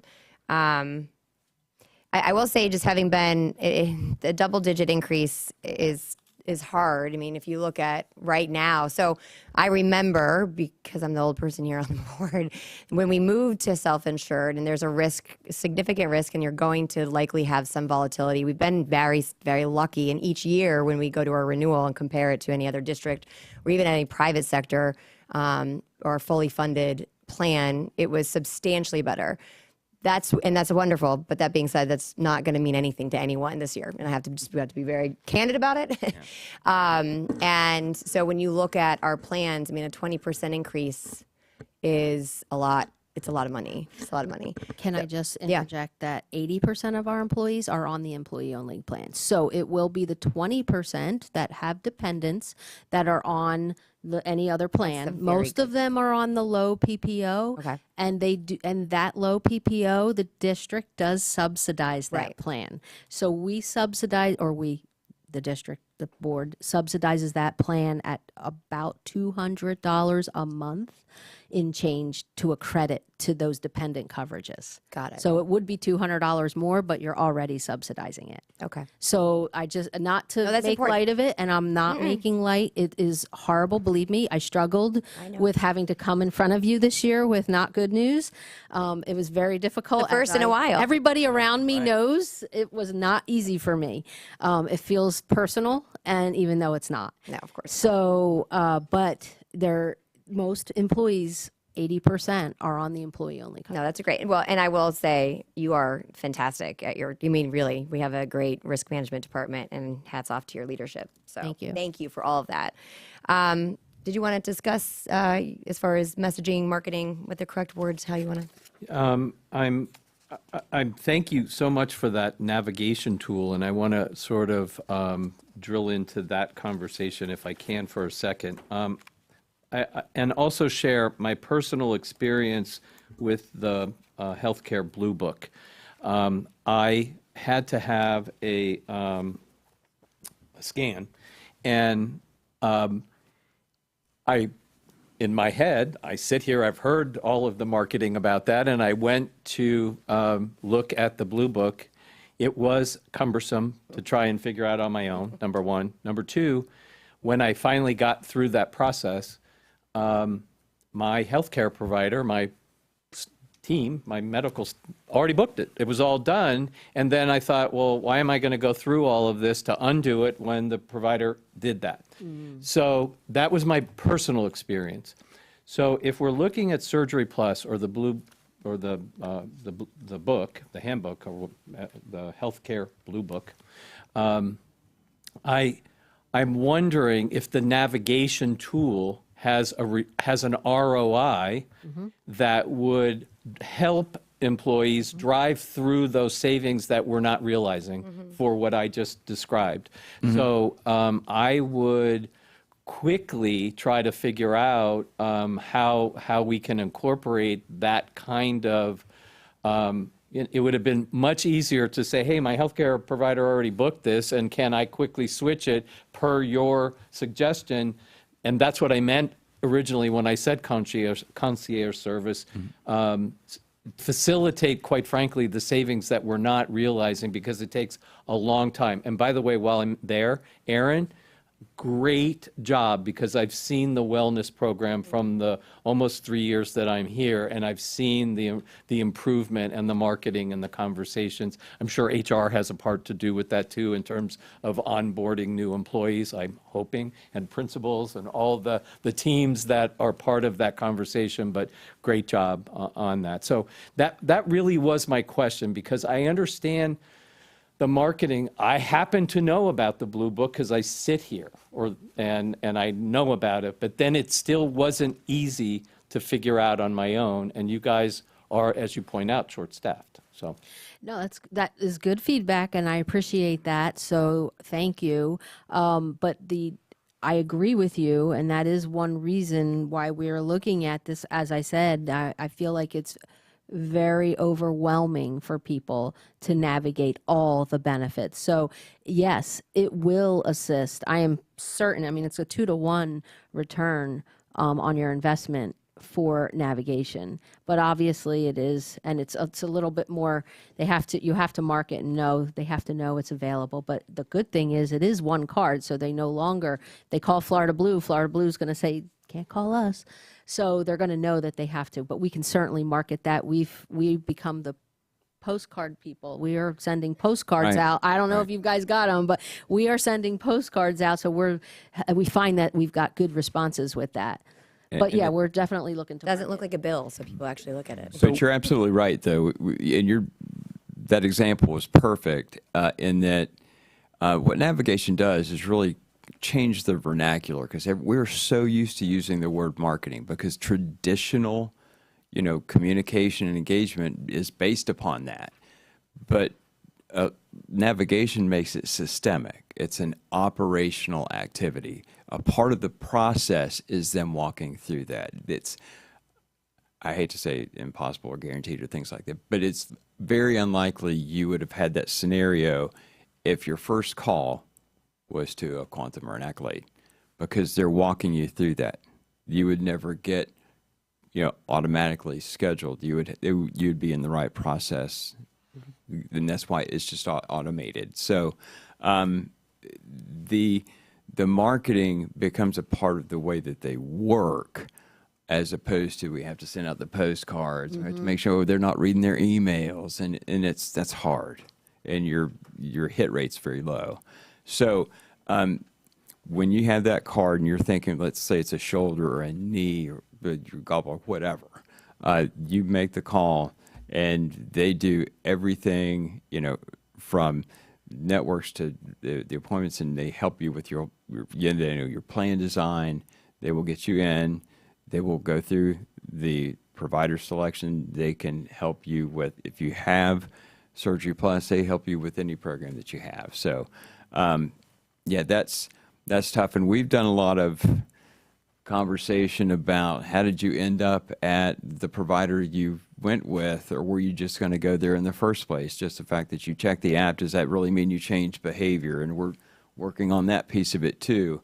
I do know that the Quantums and the Accolades actually had that embedded. Sometimes, like Quantum actually had Healthcare Blue Book as their engine to cost and quality, but they look at they have a different provider now, but nonetheless, it's integrated. So I heard that a lot of our plans are going up for evaluation and looking at costs and renewals and all that sort of thing. I know that we're going to be talking about the STC build in the South County and a relationship with the hospital. I know that in my discussions with the hospital, they have also indicated a high interest in partnering with the school district as it relates to clinics. And so while we are going through that evaluation process, I'd be happy to facilitate those kinds of conversations to include, because it could be another option for cost savings and convenience. So it's not my core business, it's yours, but I would be happy to move that or advance that conversation while we're in reevaluating all those options. Absolutely. And we're always open to conversations, especially with our local, hospital that is so ingrained in this area. And we can certainly look at that. Our being self-insured, you can direct contract. We'd have to. The problem is that we don't know what's Florida Blues. They don't reveal their contracts, so we don't know the pricing. So we don't know we would get a better price or not. That's the only problem that I see with that, but certainly willing to explore something like that. Great. Any other comments? Thank you for what you have done for all of your work. I think that as a follow-up, I think putting in place some kind of ROI so that we can evaluate that, I think it's really important. So getting us kind of what that measurement would look like. I also think the other part of you'd mentioned you can overlay some of the modeling, and sure. I think that would be really important, especially because it's something we talked about a lot, and we do offer, we do offer really great benefits, but I think it would be important for us to be able to evaluate what impact that is actually having. And I know that you guys have all sorts of amazing modeling, mathematical tools and data in those. That was actually fun. Yeah. So, not to put a negative tone or anyway, but I would just say my personal opinion is, as we go on with future conversations, I just have grave hesitation on expanding any kind of medical clinics for inside of our district, just as we expand and focus, I want to keep our focus on the bailiwick of education. That's just one board member's personal opinion. I feel very strongly about that, but welcome any conversation. And I'd like to reinforce that as well. Thank you. And may I say, years ago, we did explore the self-insured, and it was a different board, obviously, but some of you were on. Well, Bridget, I think I was still here. I think you may have been. You may be the only one at Tom. I don't know if you were here, but one of the big factors was the investment, the cost, and that we're in an area where there is so many opportunities for employees to access care that a lot of these models sometimes work better with where the access to care is limited. So that's the only thing to think about is the very large investment. Right, and we did evaluate, and and that's part of why I asked some of the questions beforehand, because you guys do amazing work, and I know there's just very strong opinions about that, and I don't want to muddy the waters in any way, so I just wanted to make that clear. Did you get direction of what you need? I didn't hear any objection, so Mrs. Rose, I'm sorry, did you have? I just wanted to add that I'm really proud of our healthcare plans and the quality that we offer. I think it sets us apart and actually reflects where we're going with academic achievement and the quality of instruction in our schools. So I'm all for maintaining the level of quality in the healthcare as it moves. Thank you for everything that you do. Thank you. So yeah, Madam Chair, I'll just say that I think we've got some direction around Surgery Plus and Teledoc Primary Care. I didn't see any objections for us pursuing that as a possible addition as we move forward. So I think we're good. Thank you so much, team. Thank you. You guys do a wonderful job. I really appreciate it. And you did a great job on time. So moving on to our next item, it's the Capital Improvement Plan. Mr. Dumas, I think we have Mrs. Dreger and Mrs. Caminati. Yeah.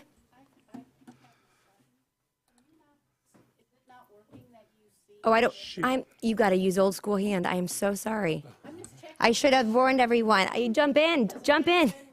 Oh my goodness. Did you want to? No, I'm good. Okay, but or butt in. No, I think it was because we've never sat down here, so I have no call button. It's good old fashioned flagging here, so I apologize, but okay, sure. Good afternoon.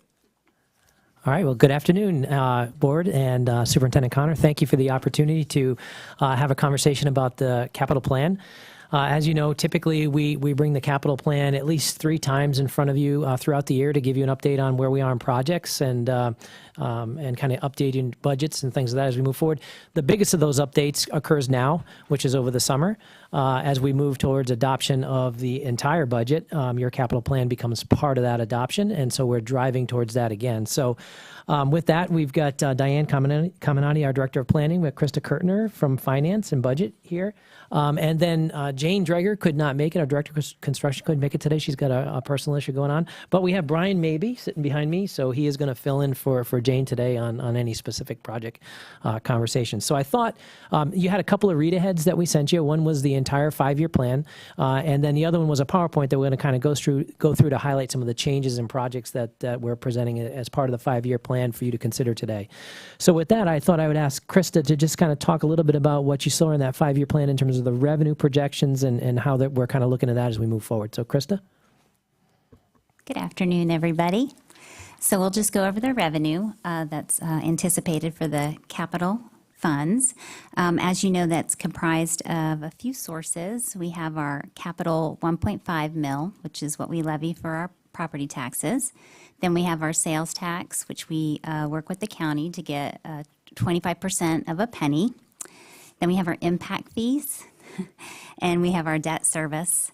And so just to talk about the capital millage levy, the 1.5, that's been going up every year with our property values. And for this year, we anticipate it to be about $155 million going into the capital. And for the next few years, we have been doing a modest increase of 3 to 4% just for projections there. And sales tax, we are anticipating that the final budget book that will be coming out will have a $32 million estimate there. And again, the same type of modest multiplier, the 3 to 4% for the next few years. Our impact fees, we usually do a conservative estimate with them as well, usually at about $5 million a year, but it usually comes in about $7 million. And then finally, we have we just went out for debt, as you know, and we're anticipating debt again coming up this year. And for that, it's going to be, we're going to be seeing about $186 million coming into the capital fund for our new Welland Park High School. And as you know, the one we just went out for was for $117 million. And then we're forecasting another debt in the following year for $103 million for Welland Park K-8. So that's what you see as far as revenue projections. And with that, I can turn it back to Jody. Okay, so I think our finance and budget department is really conservative in how they estimate our revenue moving forward. So it puts us in a good spot as we start to talk about project budgets. Certainly, the last few years that we've been in front of you, the conversation has typically been, we don't have enough money in the budget, we've got to increase that budget. So that conservative estimation going forward, I think puts us in a good spot when we got to do some of those things. So with that, I'd like to kind of delve into some of the project changes that you're going to see into the PowerPoint that we sent you as part of the read ahead. And so we'll kind of go through, if I can, okay, and it's also on the monitors for everybody to see. So the way we kind of organize this is that everything highlighted in yellow, for the most part, is a change from the last time the board saw this 5-year plan. So I want to try and make sure you were focused on what is changing as we move forward, recommendations from the staff, and those can be certainly part of the conversations. Are we in the right spot as we move forward? So with that, I want to talk a little bit. We'll go here to specific changes that you've seen. So these are new projects that have not been in there before. They've been added since you last adopted this 5-year plan. And so this first one here is, and I've got Don Hampton in the room too to also talk about this if we need to. But this is Brooker Middle, Laurel, and Nokomis lightning protection. Over the course of last several years, probably the last 10 years, those are a couple of schools. Sarah Middle too is in the same vein. We take a lot of lightning strikes at these buildings, and as a result of the lightning strikes, because everything's based on the internet, we lose HVAC, we lose communication, and we lose fire alarm systems very frequently, a lot. And so we got to put fire watches in place. And so we've been looking at that the last few years. Actually, Don had a team of engineers look at what's going on there, and we're just not grounded correctly in all of those buildings to be able to take those lightning strikes. And so what we see is disruption to the learning program with fire watchers and HVAC going out. And those sometimes when you get a lot of those hits, they're actually burning some of our panels up. And as you know, in this day and age, we can't get parts really quickly anymore. So we're starting to really impact the educational environment at these locations. So we want to add $3 million to the capital project. Budgets coming up between 24 and 25 to go back and reground some of those buildings, and again, hopefully have a positive impact on those systems so they don't come down as much as they do currently in those buildings. The next project that you haven't seen before, and please stop me as we move along if you got a specific project question. Feel free to interrupt because it's a lot more casual, and I am so sorry that I didn't know that. Yes, so please do. The other one that you haven't seen is kind of our next phase at Inglewood Elementary. We put a classroom building up there a few years ago, and the buildings 4 and 5 are our next oldest buildings. They're really antiquated. We've been looking at replacing them. Actually, when Hurricane Ian came through, we had a lot of damage in those 2 buildings because they're very low-lying buildings. We got them back to that they're students in them and we're using them. But at that same time, Diane Caminati and Jane Dreger worked to get the state to go ahead and improve their demolition. So we've got our Castaldi reports in place, I believe. So we're ready to move forward with demolition of those buildings and actually put 2 more classroom buildings up on that campus. So this is the first time you're seeing that. This is an estimate based on the square footage of those current buildings. And so we're recommending $20 million in 27-28 to go back to Inglewood Elementary and replace 2 more classroom buildings on that campus. And again, I think that'll leave that campus in a really good spot as we move forward. Riverview High School Aquadome. And so if you've been to Riverview High School in the last several years, you know that they've got an aquaculture program outside right along Proctor Road. That facility is kind of like it's a modified greenhouse, and that went up several years ago. And when that originally went up, I don't think anybody anticipated the success of that program. The amount of kids that come in from around the school district and elementary schools and learn about, the fish and what's going on. And I believe they put those fish into Philippi Creek at several times during the year. So it's been very successful. Originally, that was set up to be something that the program would run. They'd maintain the building, and that would be, the district would not really have to intervene and provide capital budget to fund any of that. Well, the program has grown, and we're at the point that we've really got to replace that building. And so we met with staff out there about 3 or 4 months ago, and they've got a very nice plan. It's actually a 2-story building that would have basically a lab and a lot of the aquaculture on the first floor and some learning labs on the second floor. They've given us a drawing. We've taken that drawing and we've got one of our teams pricing that out from the perspective of not only the pricing and the scope, but also at Riverview High, we've got a really tight site. And so we already have underground drainage under the parking lots there. So part of what we have to look at is, can we build this on that site? So our teams are doing that.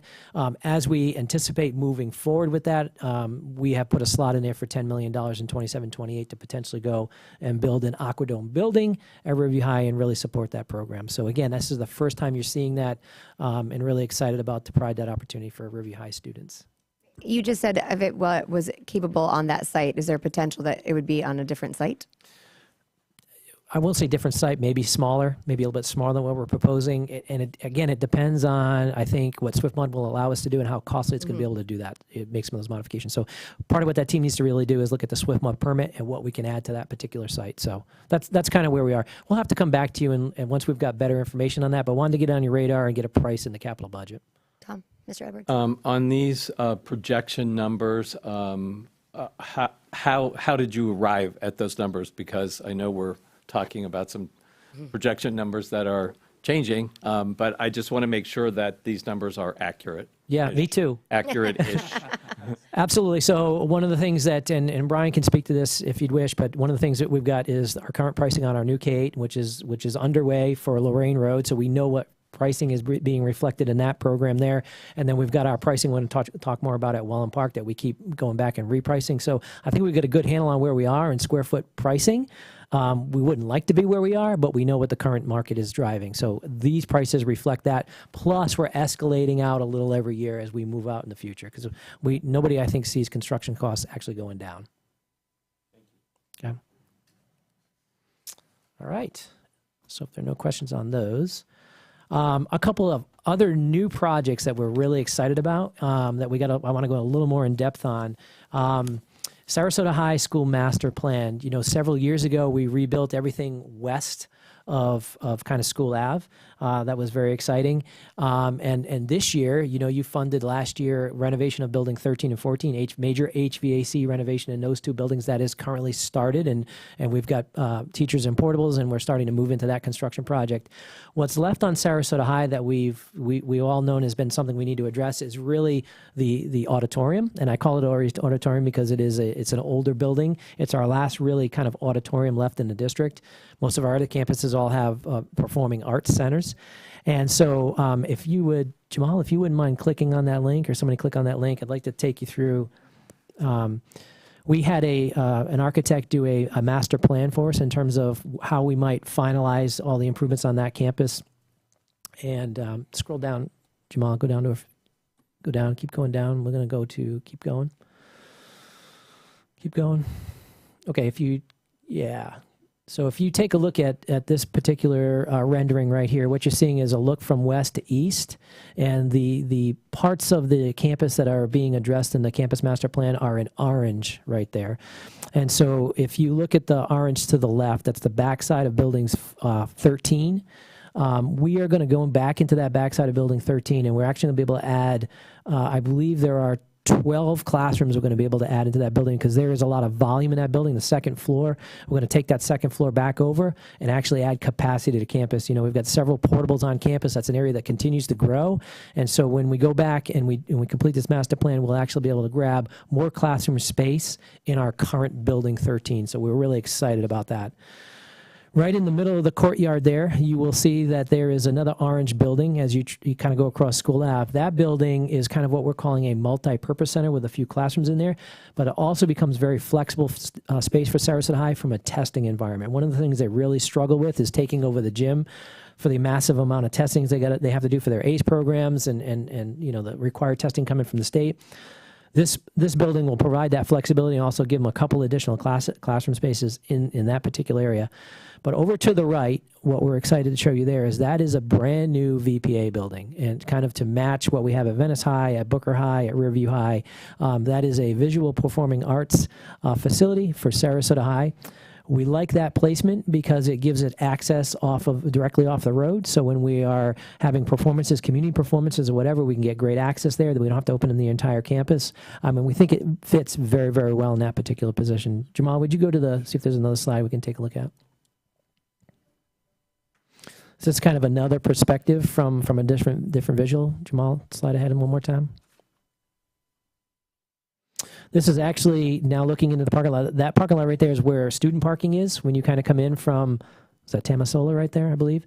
That's that parking lot there, and you would pull right into the new VPA. And so we think it's a great position. We'd have to relocate the softball field over to kind of where the baseball field is, and we think that's a great opportunity also to kind of look at how we handle the concessions and we'll call it an announcer's booth with those particular facilities too. So I think there's a lot of opportunity here. The other thing I'm not going to show you today, but I think David Jones is very excited about, is we've had a lot of conversations about them not having tennis courts on campus for years, and we looked at options like Payne Park.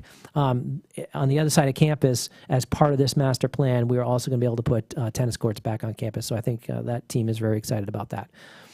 So in our capital budget, based on what you see here, there is a line item for $70 million to go into, or excuse me, $75 million to go back into Sarasota High in 25-26 and move forward with this particular master plan, which I think is going to be amazing for the students and staff at Sarasota High. So again, brand new. This kind of completes Sarasota High campus. And I don't know if there are any specific questions about this. Just kind of wanted to give you a flavor for what we're looking at. Certainly, as we move closer to this project, we'll come back and do a full-blown workshop on the project itself, talk more about the spaces that are being involved, have David talk about, it won't be David anymore, our new principal kind of talk about what that looks like programmatically on campus. So, okay, any questions on that particular project? Jamal, next link, please, if you wouldn't mind.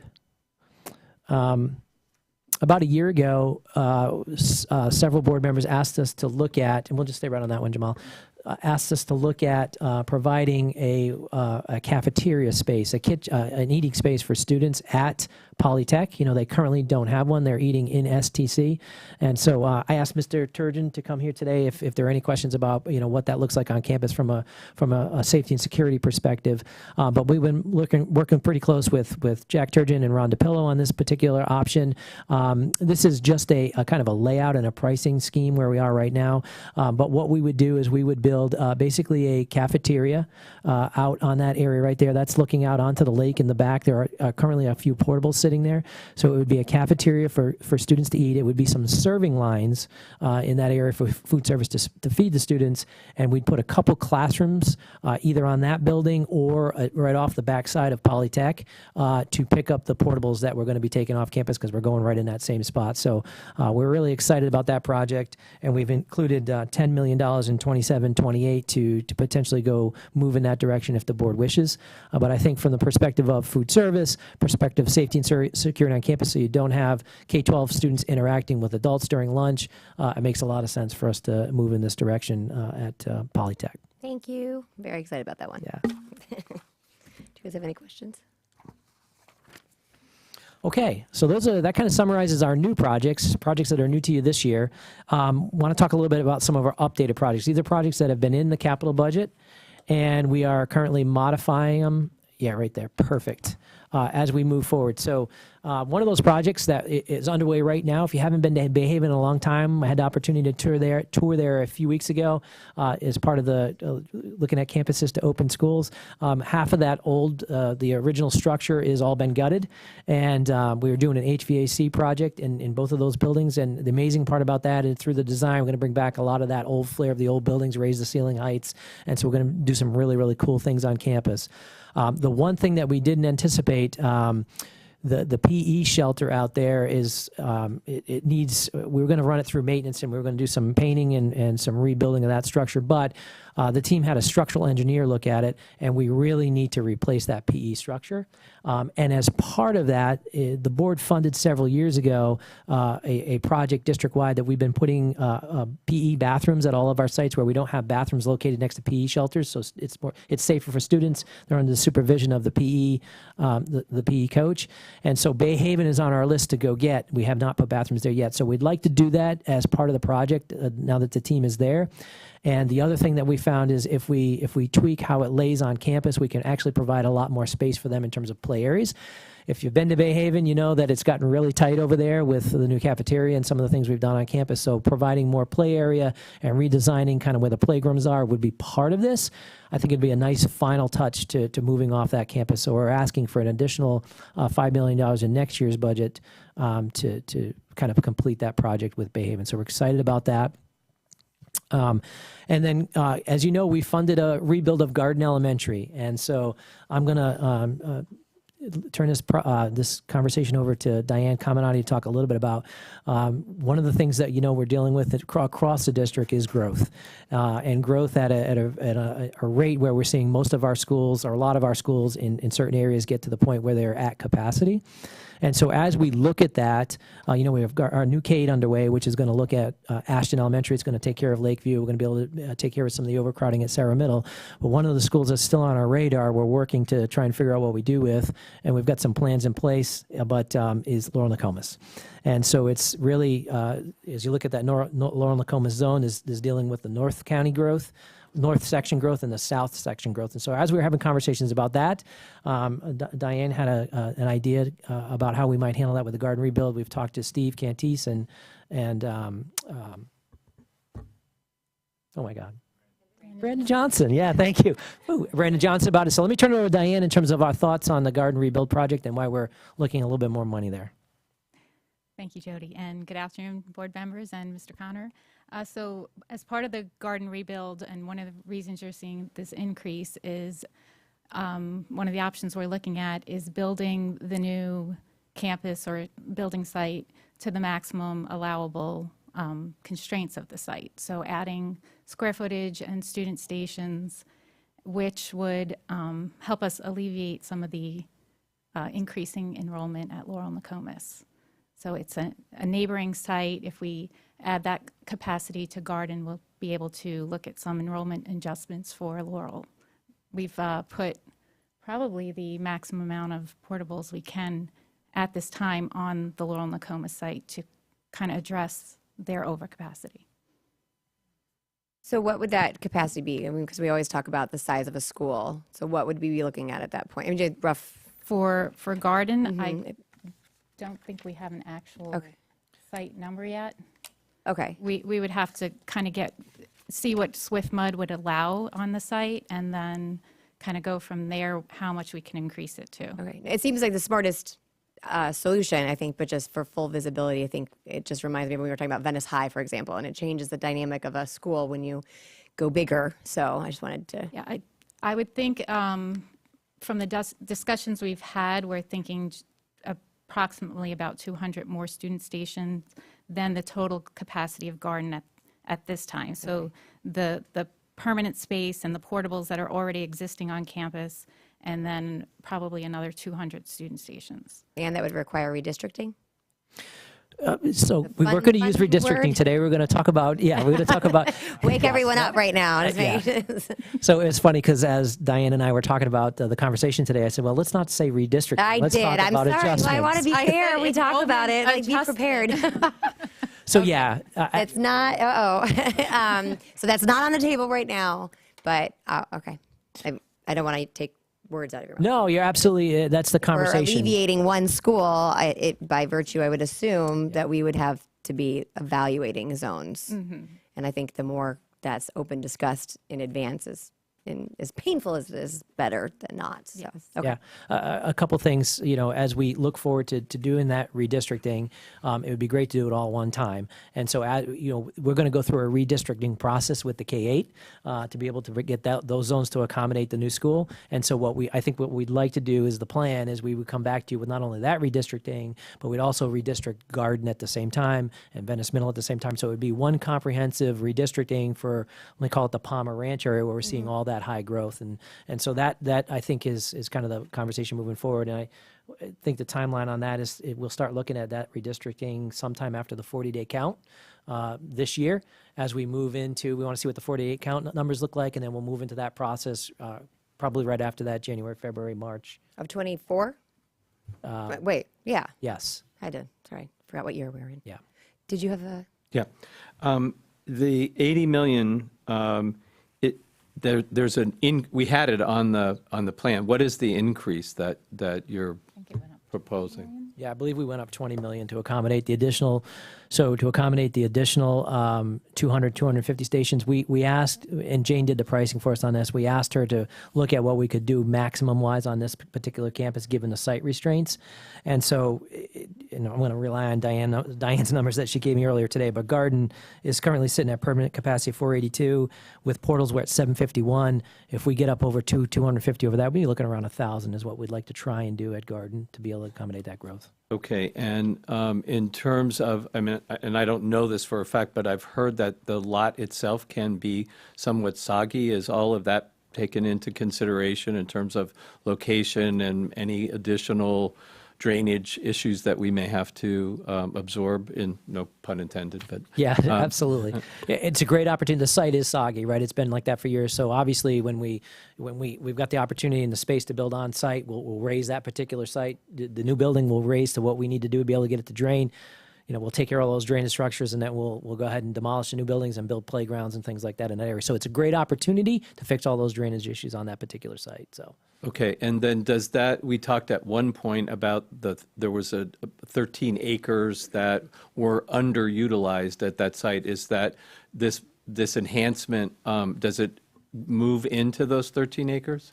No, here's the good thing when we rebuild. Obviously, the way we build currently is much different than the older buildings, and so we build kind of tighter. We build under one roof structure. So even though we're adding capacity to campus, we will still have opportunities if we want to look at other things in that particular area. So, yeah. Oh, great. Okay, thanks. That covers me. Great. Any other questions? Keep on going. Okay, and the next one you see the updated projects. So the board funded moving to synthetic football fields, and we've been doing that across the district. If you've been to any football games recently at one of our new sites, the fields look amazing. Our last site that we're going to move to is Venice High School, and we asking the board to approve and up the budget there, because the other thing we never did at Venice High is, it was a mistake when we were on campus. We rebuilt all of Venice High School. We never touched any of the ancillary facilities for the sports programs, and so that's a mistake we don't ever want to make again. If we're rebuilding a school, we want to deal with those at the same time. So this is not only going to go back and finish that project, and we're going to update the field to synthetic turf, but the old bathrooms, the old concession stands, and potentially would like to go get the, I call it the announcer's booth, but it's not the right term, but We know what you're talking about. press box. Thank you, guys. Press box, though. Yes. I am with you on this way. So we'd like to go see if we can update the press box at the same time. So this budget will allow us to do all those ancillary facilities at Venice High, again, completing that campus and getting rid of all those old buildings that we have problems with. So that's why we're asking to up this budget here. Would that include training, weight room? I think no, that's a totally different. I believe that was, their weight room was just redone at Venice just a couple Did of it years go ago. up? Okay, but there was one more thing okay. I don't want to keep adding to it, so I'll just wait. Yeah, I think we're in good shape with this budget, and we'll be able to go get all of those. And this is also, I believe, the shooting range and things like that are all kind of in that same area that we've kind of just let go. Okay. We haven't touched them in a while. Where's the training room? Okay. Okay, and last but certainly not least, we want to have a conversation about the high school at Welland Park, and we've got Brian maybe as our project manager on that. And Brian, I don't know if you can kind of come up and to be part of the conversation. And we've got our team here from Willis Smith Construction. Willis Smith has been our partner for years, and we're excited to have him on this project. And we kind of want to give you an update on where we are. Thank you, Krista. So we actually just went through completed design and just went through, and Brian, certainly jump in here in terms of where we are, went through a pricing exercise, thank you, Brian, in terms of getting to a GMP. And when the team came back from that pricing exercise, what we found was that we were way over budget in terms of what the board had allocated to building Welland Park.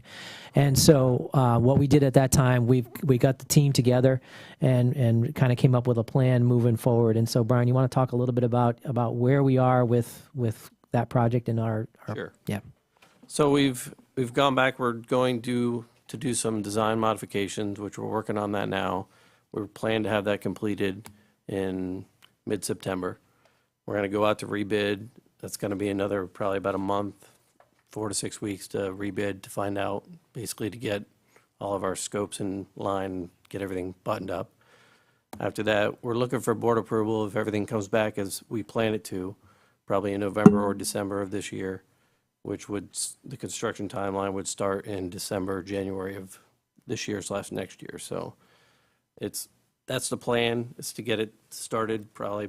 We've actually started the project. We're doing the site work right now, but the bulk of the project will basically be started in December or January, which will give us 30 months to basically finish the project so that it would be ready to be open in August of '26. Correct. So a couple things.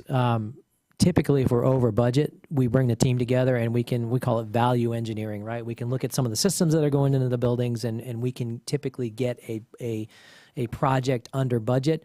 But we were $70 million over in terms of this first go around of estimates. And so we had to really kind of come together as a team and figure out what the way forward was going to be. And so some of what you're seeing in terms of the redesign is the team going back through and saying, okay, can we make some adjustments that really aren't going to affect students? Because we certainly didn't want to talk about classroom sizes. We didn't want to reduce that. We wanted to make sure that the spaces that the team from the instructional side said they needed as part of this high school stayed. And so we've gone back and done things like, for example, the cafeteria. Obviously, we've got a kitchen in there, a full-fledged kitchen for FNS to be cooking, but because of the population at this particular site, there are also ancillary serving lines throughout the cafeteria where down the road we will have the ability to kind of heat and cook in those areas. Right. And so what we did as part of the team exercise, we said, okay, we're not going to open at capacity. Let's not build those right now. We can go back and retrofit those later on because we don't need them right away. So those are the types of things. So we'll build the full-fledged kitchen. We'll feed out of the kitchen, and as the population grows at the high school, we can go back into those areas and add those additional serving lines down the road. So things like that made a lot of sense are some of the things that the team is trying to capitalize on. Those are the adjustments in the drawings that are being made right now. And I know we just had a conversation with the team from Willis Smith who are here today. Like I said, in terms of making sure when we look at who's bidding, we got a good depth and breadth of the best companies from all across the state of Florida that are willing to bid on this project. So I know they're working on that right now to make sure that they're putting out emails and notifying that this is a great project, it's coming. And the other thing, frankly, is making sure that our drawings and our bid documents are 100% tight. So companies that are coming in and bidding, they know they're bidding on a project that they can count on, and it's not going to move a lot. There's not going to be a lot of changes. And so they're really focusing on that, and we're focused on getting to that next bid package where we can come back to you and say, here's where we are with pricing. So, so that's kind of where we are with the project. Having said that, based on where we just were, we did put an increase in the budget, which would increase the COPS borrowing to $210 million. We're hoping for a construction budget that comes in under $200 million. But basically in your read ahead, it said $210 million with a question mark. And what we're waiting for, and we'll come back to you on that timeline, is where do those bids come back at, and where are we truly in terms of the price of this project. So. And at that time, if we're still over budget, then we're going to have some decisions for the board to make. We're either going to be over budget, you're going to be okay with that, or we may have to talk about classroom size. We'll have to talk about some of those things that are kind of more difficult to look at to get that budget under control. So again, we'll come back to you as we move forward, and you can have conversations about what's important to you as if we need to have additional cuts to the budget, or maybe through the bid process we get into a place that we can move forward kind of with the budget we've proposed here. But the other thing I want to make sure Brian said that you kind of heard is we will be a year later in terms of opening the school. We just can't get it open in the timeline we thought we could. But I think it's smart we regroup, see where we are, get the new bids in place, and kind of move forward from there. And that'll give us time frame where we can actually open the building and be in good shape to bring students back that summer. So any questions on where we are with Mullen Park? Yeah, just if you would, I know when we talked about it the last time, one of the things that we need to really look at is the safety and security aspect. I know we said we would put that on the table, meet with Willis Smith when we built Pineview. As the chief, I went there. We talked a lot about current technology and trends in school, school policing, keeping kids safe, windows 6 feet above, yada, yada, yada, sunshine. So as we do that with fencing, since the K-8 is going to be built adjacent, that is a whole nother issue as it runs into making sure that it's separate but within a safe enclosure. So as that comes forward, just make sure that I know that's something that at any time to meet with Willis Smith or whichever, just to go over basic safety precautions. I know they say single point entry, they've got the stuff already set up, but I mean as it relates to cameras, access card control, fencing. So there's a lot of stuff like we did at the Pineview on the new building. We've been sitting down with Sean and his team and basically making sure that everybody's on board with exactly what you're talking about, all the safety and security. And so that's been the plan from the beginning. So Great. Thank you. Any other comments, questions? All right, so finally, last slide I want to talk about is kind of board decisions and a couple of questions that we want to make sure that you have a conversation about and are able to answer for us. So, and one we have not talked about, well, first let me ask in terms of where we just went through with all the current projects, the projects that are changing, the new ones to the plan, is there anything that we just went through that you're uncomfortable with where we are, or there's something missing that you expected to see in here? Let's ask that question first. Thank you. It's a great presentation, by the way, and I appreciate the updates and the projecting everything forward. But I want to do a special shout out for the Oak Park Special Olympics track. We're on target with that, and it will be done this coming school year. I think that is not necessarily a smaller dollar, but relative to the whole package, I'm looking forward to the completion of that. Yep, we're moving forward with that. I think they're under design currently with that project, and the last time I talked to them, they were still within budget, so that was an amazing conversation. Yay! So yeah, we're moving forward with that. That'll be exciting. And as you know, we still have a few classroom wing renovations going on at Oak Park, so over the course of the next couple of years, it's going to be an amazing facility. So yes, that's moving forward. So a couple final conversations. If you remember... Excuse me. Oh, Edward, go ahead. Sorry.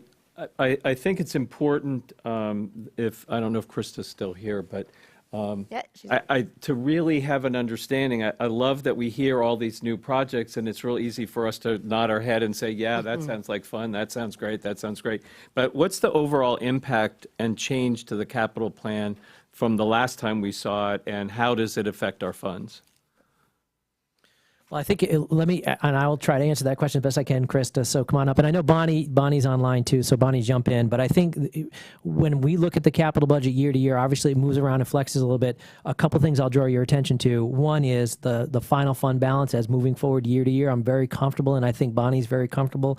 If you look at it, we're 53, 81, 70, 29. So we have a fund balance carrying forward year to year that is significant, and we feel very comfortable with that. And that's after the holdback of 7%. Remember, the board several years ago decided to actually provide a holdback in the capital budget in case of an emergency, a storm, or whatever. So that's also incorporating that holdback of 7%. So I feel, and I don't want to speak for Bonnie if you want to jump in, Bonnie, but I feel very comfortable about where we are in terms of moving projects around, or sometimes we fund them over a couple of years to make sure the balance moving forward is something that if we have to react to a situation, we absolutely can. Okay, and I think not only for all of us as board members to have an understanding, because a lot of that 7% and those kinds of things are pre-board members, but for the public to understand as well. Thank you.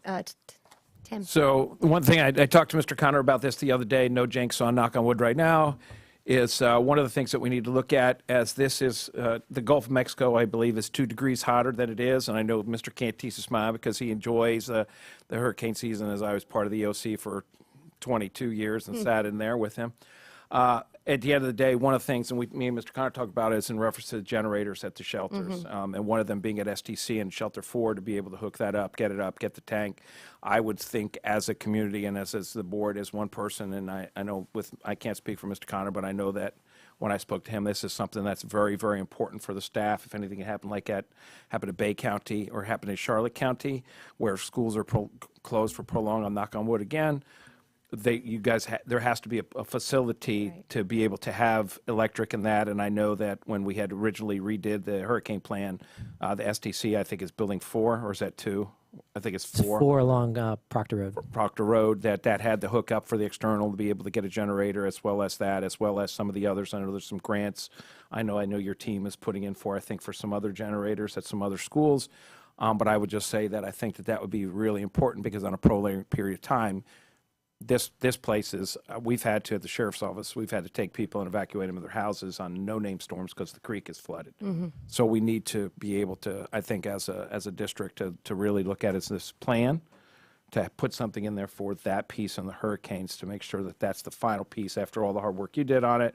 I know I did, Jason Overbay, a lot of people, to get that last piece, so then the district staff has a secure area to be able to work. And again, knock on wood, it won't be for a prolonged period of time, but you're going to have some place.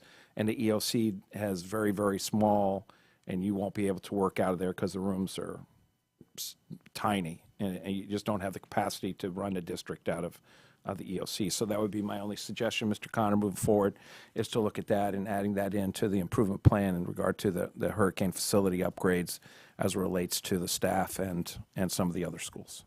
What is our status with generators? So our current generators that we have in place, they're good to go. They're running. They're fine. But we do not have generators at most of our shelter sites. So if it's a Gen Pop shelter, we don't have generators there. And so that's a conversation with the county, because the county, right, you know, so their kind of vision of sheltering is it's only during a storm, and then you move out of there after the storm. And if it's a long, prolonged event, then they bring a generator in later on. So that's a lot of our shelters have the hookups, but we don't have the generators in place. So I agree with Tim. I think it's a conversation with the county, because they need to be partners in this. And some of that funding, I think, needs to come from a state level to provide some of those opportunities. And I would say in terms of the STC and the continuity of operations plan, Tim is exactly right. We've got 3.2 allocated in the budget to provide generators over there. Part of the problem is that's now a $6 million project because generators are so expensive. But the larger conversation, which Superintendent Connor and I have just had a little bit of a conversation about, but the team would love to get in front of him and kind of talk a little bit about this facility. And so certainly, you know, I think the board has kind of heard this a little bit.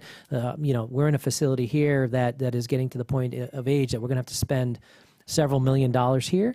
And so I would just like to, again, with Superintendent Connor taking a look at that, have a conversation about, is it the right facility? Do we want to do something for moving the offices? And then if we did that, certainly we'd build that as kind of our shelter in our area. Yeah. So a lot of great conversations we can have moving forward. I will echo that. I think the conversation about the landing is just an evaluation. I mean, and I know we're on the slowly, it's not falling fast, but from a real estate aspect, we're right on the water. We're in a prime area, and as we age out, is this really the best place for it? Is it even really that accessible to a large? I mean, I have board members that live in South County, so they probably can attest to that. So I welcome that conversation. I think there's a lot of opportunity there.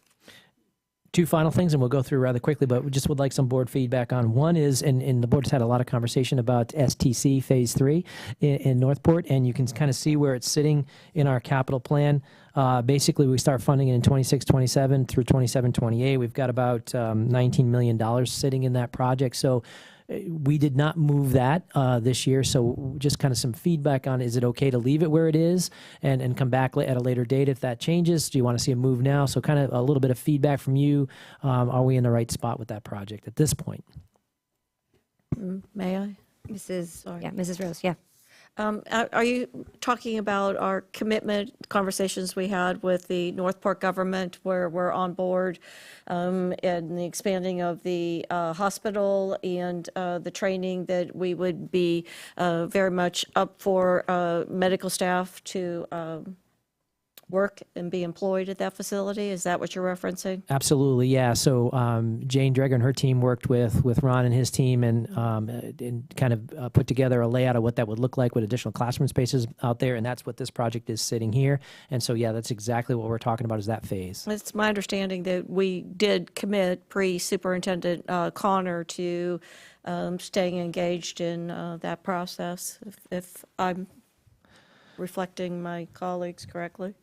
And I believe they were supposed to come back at some point in the future in regard to potential matching funds. I mean, the Northport government was going to come back, as well as some other, maybe Sarasota Memorial. I think, you know, we were going to have some dialogue. I think Mr. Edwards is going to get with them in regards to, because they're building 2 hospitals down there. So I believe that that's in the right. Did you want to say something? Yes, sure. Thank you. I've had a recent conversation with Sarasota Memorial Hospital and the city of Northport along those lines, and it doesn't look like we'd be 5 to 7 years down the road in terms of the way that we made the commitment and the opportunity to have advanced career ed, particularly within the healthcare industry. There are soon to be 7,000 employees, and it likely would be 9,000 by the time we get to the point of putting shovel in the ground. So the conversations that we've had with Sarasota, or at least Superintendent Connor and I met with them briefly, that they would be willing to partner and re-examine, can we bump that up? If right now we're funding the whole thing, but if we have partnering to move it up sooner than later, what would that look like? What is the commitment from the hospital? What is the commitment from the school district? What is the commitment from Northport? And if we're short, because the state seems to be very interested in career ed, can we take the opportunity and take it to the state and move this from 5 years shovel in the ground or 7 years shovel in the ground to 2 years shovel in the ground? And in that process, I want to point out that they represent being the #1 employer in the county. We're #2, and just so that we don't throw the baby out with the bathwater, the conversations with clinics that were predetermined from me before I was here. So I would say that it was just an open conversation that if we're becoming good partners, if we're really paying attention to career ed, not just for our students, but for our constituents as well, is there a partnering that we can do? And I also want to point out that as we had a healthcare academy at Venice High that was here before I got here. And as Venice Hospital moved out, which was Shore Point, we immediately backfilled that with a Sarasota Memorial Hospital because these conversations had begun and had been taking place. So the Healthcare Academy, and a credit to Dr. Tanica at Venice High, who also grabbed on to the trades academies and put one of those in pretty quickly as well. So I want to, it's my suggestion that we at least look at what the opportunities would be and what kind of change that would be to our capital budget, and what kind of funds can we look at with these other partners to move it sooner than later. Yeah, I think yes. That, I mean, where it was left last time, it was all of us were nodding our head. We obviously need more information. I think from my experience, and I'm sure you would agree, as far as any kind of multi-governmental partnership really is something all of our taxpayers benefit from, and we do as well. And I think they always end up being really good success stories. So I think what would take place next would be additional discussions with actual dollars attached to it. And then if you look at September again for a preliminary discussion on our legislative platform and appropriation requests, because I would like us to go in and have some ideas, and there's a couple different areas, but you can't go in with all of the requests, so we have to be strategic. But that way we can hash those out and figure out and prioritize. So I think we're lining up perfectly as far as time. Then I'll just defer to you, Mr. Connor, as far as the next presentation for the board to give additional direction and make it line up nicely with legislative session and budgets. Okay, perfect. That sounds great. And one last question. So fire science, the board elected to be part of the regional training facility that the county's building off of Knights Trail. I think it was a wonderful decision. And so as part of that project, we'll move our fire science training facility from Beneva, which is really aging facilities, over in portables basically for classrooms. They're going to go over to the new facility off of Knights Trail. And so it's going to be state-of-the-art classrooms, fire towers, the whole 9 yards. So I think it's wonderful to be part of that. And I know the city of Venice is part of that. The county's part of that. Having said that, the discussion staff called us a few months ago. That, when originally brought to the board, was about a $27 million project, and the board contributed $5 million to that project. Got $1 million in appropriation? Correct, yes. And so that project is now, with the same scope, $53 million. And so so the county is looking at ways to kind of get that under budget, within budget, so that they can move forward with a contract. So as a result of that, they have asked if I would bring it up to the board to consider adding another $5 million to that contribution to that project. That would bring the total from 5 to 10 from our contribution out of a $52 million project. And so just wanted to open up. It is not anywhere in the budget. Just wanted to have the conversation with y'all in terms of, was there any thoughts on wanting to do that, or do we want to stay at a $5 million contribution? And we can make adjustments from there based on your feedback. So again, what's your thoughts? I'm sorry, what was the initial total cost? That was like a 25, 26, $27 million project, and we were at $5 million for our contribution, which is basically we're contributing to the classroom spaces, the classroom environment on that campus, and that is now a $52, $53, $54 million project. Again, pricing increases, not really scope, and so again, the county is looking for how do they fund that. I know looking through their appropriations and what they're doing, but have asked us if we would consider another $5 million part of that pot to that project. So I'll just briefly share. So we, and thank you to Senator, I believe it's Senator Gruters and Representative McFarland, who put in an appropriation request for that project in particular. This school district got $1 million, and I believe the county got $1 million last session. Yes. Yeah. There wasn't that much discussion about it, but that we had that, so yay. So that is included in this additional increase? Correct. So Oh, no, so this is an additional 5 from the school district, right? So we contributed 5 already, the contributions from the state, right? And what they have asked is, and they asked for 5, it could be 2, it could be nothing. But they asked for an additional 5 from the district towards that project. So we would, as a district, be contributing $10 million of our capital funds. In addition, it was appropriated by the state towards that 52, I think it's around 53 million on a project budget at this point. did anyone have any comments? And where will we be with the extra $5 million out of regard to where we are as it relates to the budget? I mean, where would we be? Where would they take that from if we were to do that? So what we would do, so kind of next steps for this budget, it comes back in front of you for approval in September as part of the larger budget adoption. And so if the board wanted to move in that direction, what we would do is get back with Bonnie and her team, and we'd look at where we could take those funds from and potentially move a few things around, make some adjustments to be able to do that. If that was the will of the board. If not, we can leave it where it is, and we can certainly move forward. And I did communicate to the staff that, listen, the board had committed $5 million, and that's our commitment, and I didn't feel like we were going to move any higher, but I promised I would bring it in front of you for conversation. I think Mr. Edos brings up a really good point. We don't have a tree, so where would we be taking it from before we make that a decision? I personally would want more information, but remain committed, and I think it's important. There's already a collaborative discussion. And I also know that I think it's from talking to Mr. Collins, it's a regional Yes. fire training center, so it's going to be Charlotte, Manatee, Hardy, Wakulla. It's going to be a regional training center that are going to train firemen that are going to go out in this whole entire area, not just in Sarasota County. right. So they anticipate that it's going to be fully occupied as soon as it's done, that they're going to be fully staffed there. And this will give an opportunity for them. It also has a large auditorium that would also be able to be utilized, my understanding, for any kind of lectures or public safety or anything that would be able to come through there. Yeah, I agree. I think it's going to be an amazing asset for our region. I think that on the heels, though, we're building a lot of schools that we just went over that have substantially higher price tags than what we had initially evaluated for, just given the state of affairs. But I don't know if you guys will have any comments or. I concur. So Okay. to be, Mr. Edwards?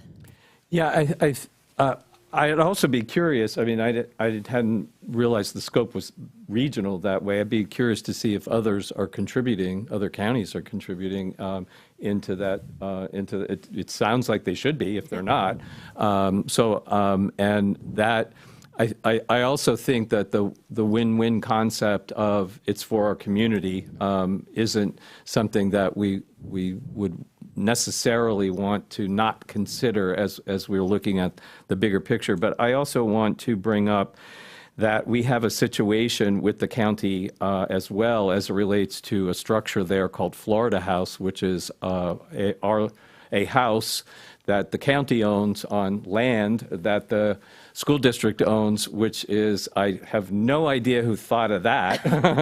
but it's, yeah, we'll work hard to make sure that won't happen again. But the idea of terminating the lease on that home was that there would be some discussion with the county on how the school district could acquire it, either by purchase or by gifting, so that it would be utilized, for example, with our trades academies, of which now there are 3, and STC, which are located right next door, as to how it would be used for those students with specific green technologies and an enhancement beyond what we're doing at the trades academies. And I've had conversations with some folks that are interested in supporting that concept, so it's not a full financial hit to the school district to renovate it and bring it up to speed, because it has been left unattended for a year. But it wouldn't be a financial hit to the school district if we were to take it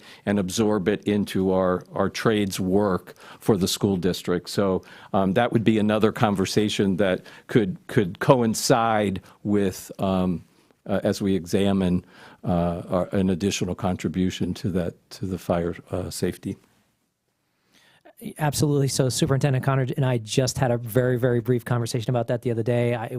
We just talked to the county yesterday, and so I'm sure he'll be having conversations with you on one-on-ones and how we want to move forward there. Thank you. Yeah, an update would be, I know I keep bugging you on that update, so that will be great. So if I may, then we're going to get some information in regard to if we are able to assist with the $5 million addition, that they'll be able to come back as a staff with Bonnie and with Superintendent Connor to let us know if that was the funding, where the money would ultimately come from if we had the capacity to do it. Correct? That would be my understanding. Okay, good. And I'd like to add what Mr. Edwards suggested. What are our sister counties, are they participating in the increased costs? Absolutely. I think maybe part of the conversation would be having their team kind of give you an update on where the project is and talk about the partnerships as part of that facility. So we can work on that. And just from a timeline standpoint, because we have budget adoption, final adoption in September, if you can send us an email with some briefing information, so it will help us make better informed decisions. And if we do need to have a further discussion, I think we still have time within the workshop framework. Okay, will do. Any other items on, do you have anything else for us? Nope. Thank you very much for the time. We appreciate it. Thank you. I know it's been, you guys do a great job, so thank you very much. We are at just 5 o'clock. I'm Mr. sorry. Edwards, go ahead. While they're here, Yeah. I think as we're looking at a couple of things that whether we want to put it on another workshop, but I think we should have appraisals on the landings. I think that a professional appraisal on that conversation, not to mention the fact that there is also land that we own on Center Road in Venice, and I think it's important that as we're discussing all of the expenses as it relates to building new buildings and the costs going through the roof and whatnot, I think it's important for the board to have a knowledge on what the value of, and particularly as we explore the landings. I hate to bring this up, but as we're looking also at the expense related to new builds, I think that it requires a conversation again about impact fees. I know that we just went through that, and there is a lengthy process that we would have to go through to raise impact fees, but development is happening fast and furious, and we're not seemingly getting relief from the impact fees that we just and I think we raised it by 50%, and we were already at a low process, so that in terms of looking at additional sources of revenue, I think that requires another board discussion. The appraisal, that we have done one or no? For this building, not other ones, but okay. And we can speak with Mr. Connor and then figure out the most appropriate time to have that from a workshop standpoint, but I think that's a good point. Did you have anything else? No, just that you're including comments from each one of us. Perfect. Thank you. Anything else on the capital side of things? Seeing none. Thank you very much. I appreciate it. Okay, then member comments. I know we have a 6 o'clock start time, so let's go around. Mr. Edwards, do you have anything? No, good. Okay, Mr. Enos. No, ma'am. Mrs. Marinelli? No. Mrs. Rose? Thank you, Madam Chair. I do have something I'd like to ask legal counsel, Mr. Duggan, to join us for his input as well. Probably well over a month ago, 2 months ago, I initiated conversations with Mr. Duggan relative to Jody Dumas bringing up mentioned the growth across the county, and Mr. Edwards mentioned the fast and furious developments. We're building the new school out east for the increased population out there, as well as South County. In odd years, the school board has the opportunity to look at our districts. I'm proposing that we do that. I did give Superintendent Connor a heads up last week that I would be bringing this up. It doesn't have an impact in that school board is a countywide vote, but also the maps, the district maps that were done 2 years ago do cross across precincts. They are not appropriately enclosing precincts, and there is also recent legislation that will impact some precincts coming relatively soon to being reconfigured. So I'm proposing to the board to look to legal counsel to get us on a process of assuring that our districts are appropriately and evenly populated. And I would be interested in having our school board districts reflect the county commission and the other commissions so that we had some consistency. And Mr. Duggan, if you'd like to add anything to that per our conversations. Yes, so obviously there are, in school boards in Florida, you can have, as few as 5. You can actually have more members than 5 on a school board, but we have 5, obviously. The county commission has 5. There's obviously a lot of growth in Welland Park, a lot of growth in Palmer Ranch, a lot of growth out east. I mean, I would think ideally you would want to have districts that have about roughly the same population in them and that precincts aren't crossed so that there's consistency between district and precinct, I would think, is a goal. And that's not just for each board member, but for citizens of the public when they go to vote for, to make it easy for them as well. So there is a process to change the districts. You all have the power by statute to do that, subject to some restrictions. Has to be done, for example, so much ahead of a general election. Can't be done in a way to affect resident qualifications for incumbents during their term. It cannot be done in a way to favor a candidate or an incumbent in an election. So basic restrictions like that. But besides that, you all have the power to do that. So, there's a process, obviously. It's working with the Supervisor of Elections office, and it is often involves GIS tools, which kind of is mapping, and you can lay it out and you can adjust, and it would be working with the superintendent's office, or I'm sorry, the Supervisor of Elections office, and you may want to consider a consultant to help with that. I know those people are out there, so that's kind of what I have to add. But you have the power to do it if you wish. Just because it's been done before, as far as but I will say my personal opinion was always done very choppily, where it wasn't very transparent and seemed like it'd come up. So thank you for raising it this way. Procedurally wise, is it based on population or is it based on voter? I feel like I hear, and I genuinely don't know the difference. Is it? Yeah, I think you have a lot of flexibility, actually. I don't know that it's necessarily dependent on Oh, the those statute things. doesn't. Okay, all right. Doesn't say. So, I mean, at least at first glance, I might have to dig into that a little bit more. But at first glance, I think you have a fair amount of flexibility to draw the districts as you wish as a group. Well, in either way, obviously, I think things have changed. I will say that the precinct, cutting across precincts, I know our supervisor election did raise an issue of that being a concern. So what would that process look like if we were to pursue this? From a legal standpoint. I think from a legal standpoint, you would need to consider adding a consultant or how you want to go about it. And I think you would come up with a consultant and you would have maps drawn and you would work with the Supervisor of Elections, and we would have to work backwards on the calendar back from when the election is to make sure we're doing it compliant with the time restrictions. But I think that's what the process looks like. It's an odd year that it has to be done by, so Right. if my understanding, it would have to be done by December, Right. End of December this year. I also think, too, just having been through this in another district, you would want to have scheduled out some community input and having, various geographical regions. We'd go out and just have a community meeting to get their input on this as well. So timing. So can we direct the superintendent to come back with us with a plan as far as what that timeline looks like, and then just to determine whether we're hiring someone or we are doing it on our own? I don't honestly feel armed with enough information to make a decision of what direction we go. But certainly I know that there's a timeline and want to make sure it wasn't just added to the agenda like I feel like in years past it felt like it was. So we are running on a short timeline. Okay. So we're in August. We want to get this done by December if we're doing it in an odd year. So we would be this would be moving fast. So we would bring forth proposals to you. I like the idea, but of course it would be the board's direction if we mirrored the county commission, so there's consistency across the county and all of those different areas. But it would be very fast, and I could look into that and bring forth a proposal for you if you like. Mrs. Marinelli. Would that be you communicating with the supervisor of elections? Absolutely. Also, so Yep. we'd have that, okay, thank you. I mean, I think at this point, yeah.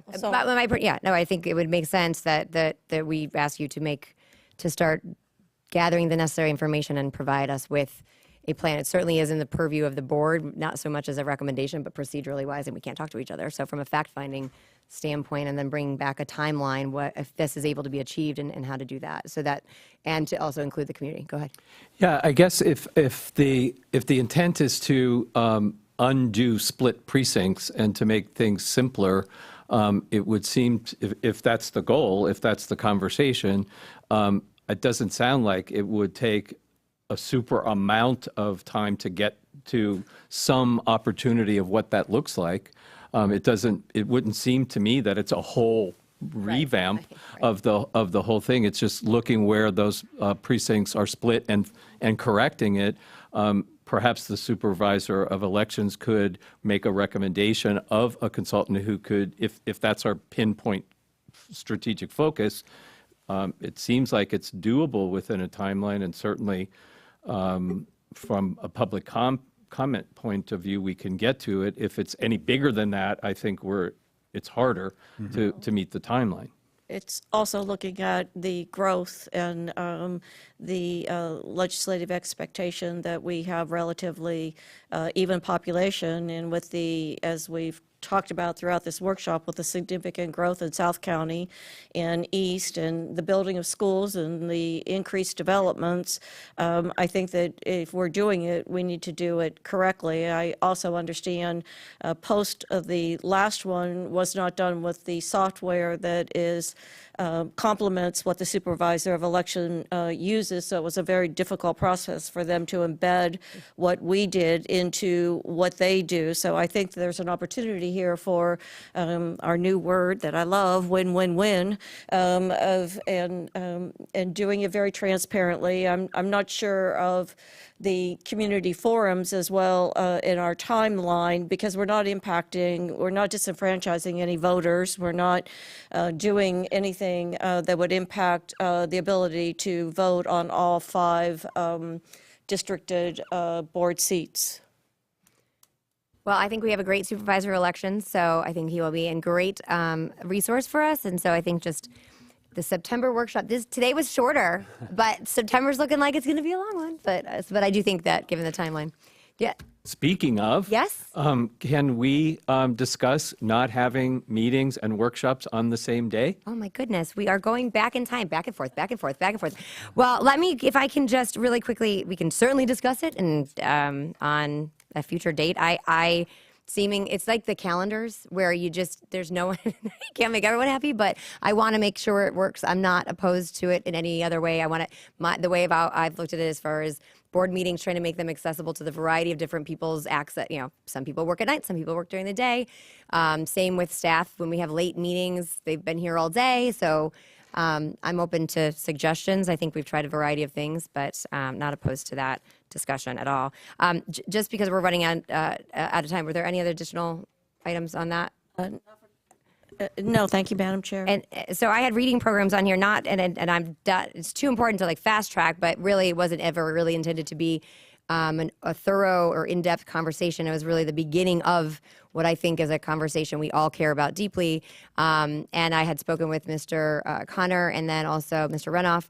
But from the starting point, instead of going round and round and having multiple presentations, I think we all agree that there's significant opportunity with reading. I think it's the tide that lifts all ships, right? So, and trying to bring it down to the breakdown, what I'd like to see as a starting point is what programs do we have that are structured literacy, which ones are balanced literacy, which ones are leveled literacy. Am I missing any other ones?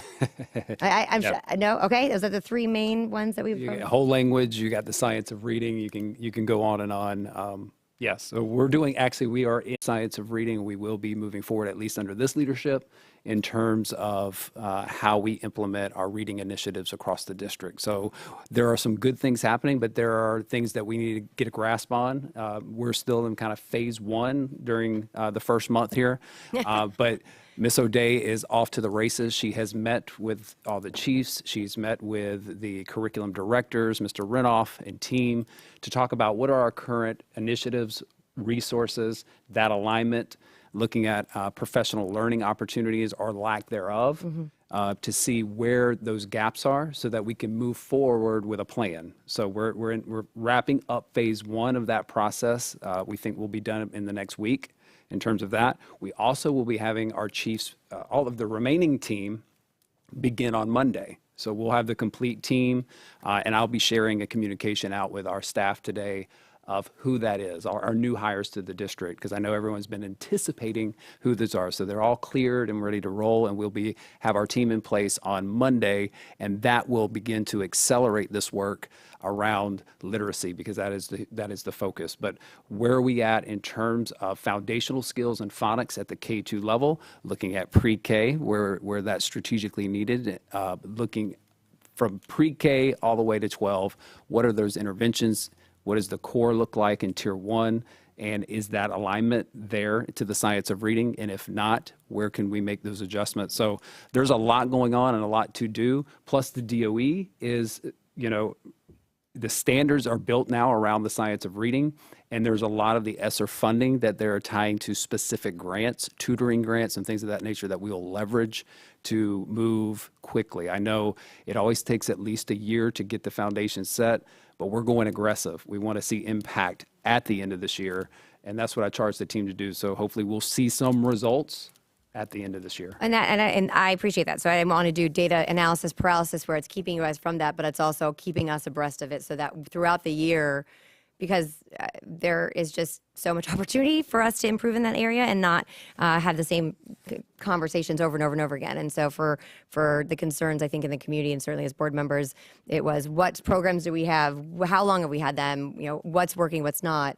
And if you're moving towards that, so what we can expect by way of updates and sound. So as we progress, and I didn't want to interrupt the 100 days because there's a plan there, and I know there's a lot of assessment, but I wanted to highlight that being a priority. I know we've talked at length about it. And so any way that we can update us and also the community in a palatable, non-jargon filled, et cetera, is going to be critical through the progress monitoring process too. Exactly, and that's where I was about to say. When we get through PM1, that'll be a great springboard into where we're at, what the status is after the PM1 window closes at the end of September, and talk about what the game plan is to start addressing the data. Perfect. Yeah. Madam Chair, may I? Okay. Go ahead. You're first. And that's a breath of fresh air, because as we know, our scores have not improved for many years. And we have many programs out there that, and I'm not being critical but it's like we need to get a handle of what is happening in our schools. As a retired teacher, elementary, I know the importance of reading in those early years. So I would like to also have included our ESE kids to see what is happening and the progress with them, because we know it's been like 7 years that they have not made progress. So this is a needed thing, and I appreciate it, and I appreciate staff working on it, and I can't wait to see the progress, and I want it transparent, and we need to get. And even if it's not great news, I'd just rather know what it is. I don't want any surprises. We have not had honesty, in my opinion, over the years, and I think we need to have that, and the public needs to know this is what we're focusing on, and if it doesn't have to do with reading, then why are we doing it? That's what I said. The only thing I want to talk about anymore is reading. Then we'll go Thank you, Madam Chair. And thank you for bringing this up, prioritizing it, and focusing in on it. And I couldn't be more excited that Superintendent Connor and his new team are putting that at an accelerated pace. As Mrs. Marinelli mentioned, it's much needed.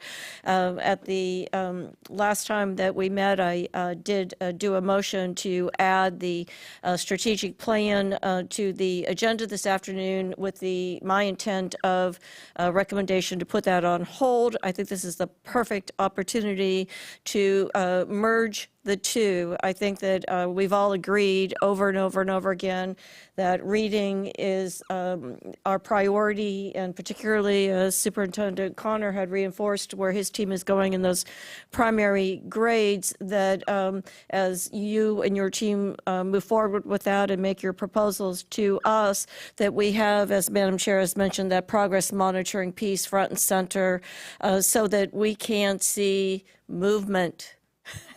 Thank you. Mr. Edwards. Thank you.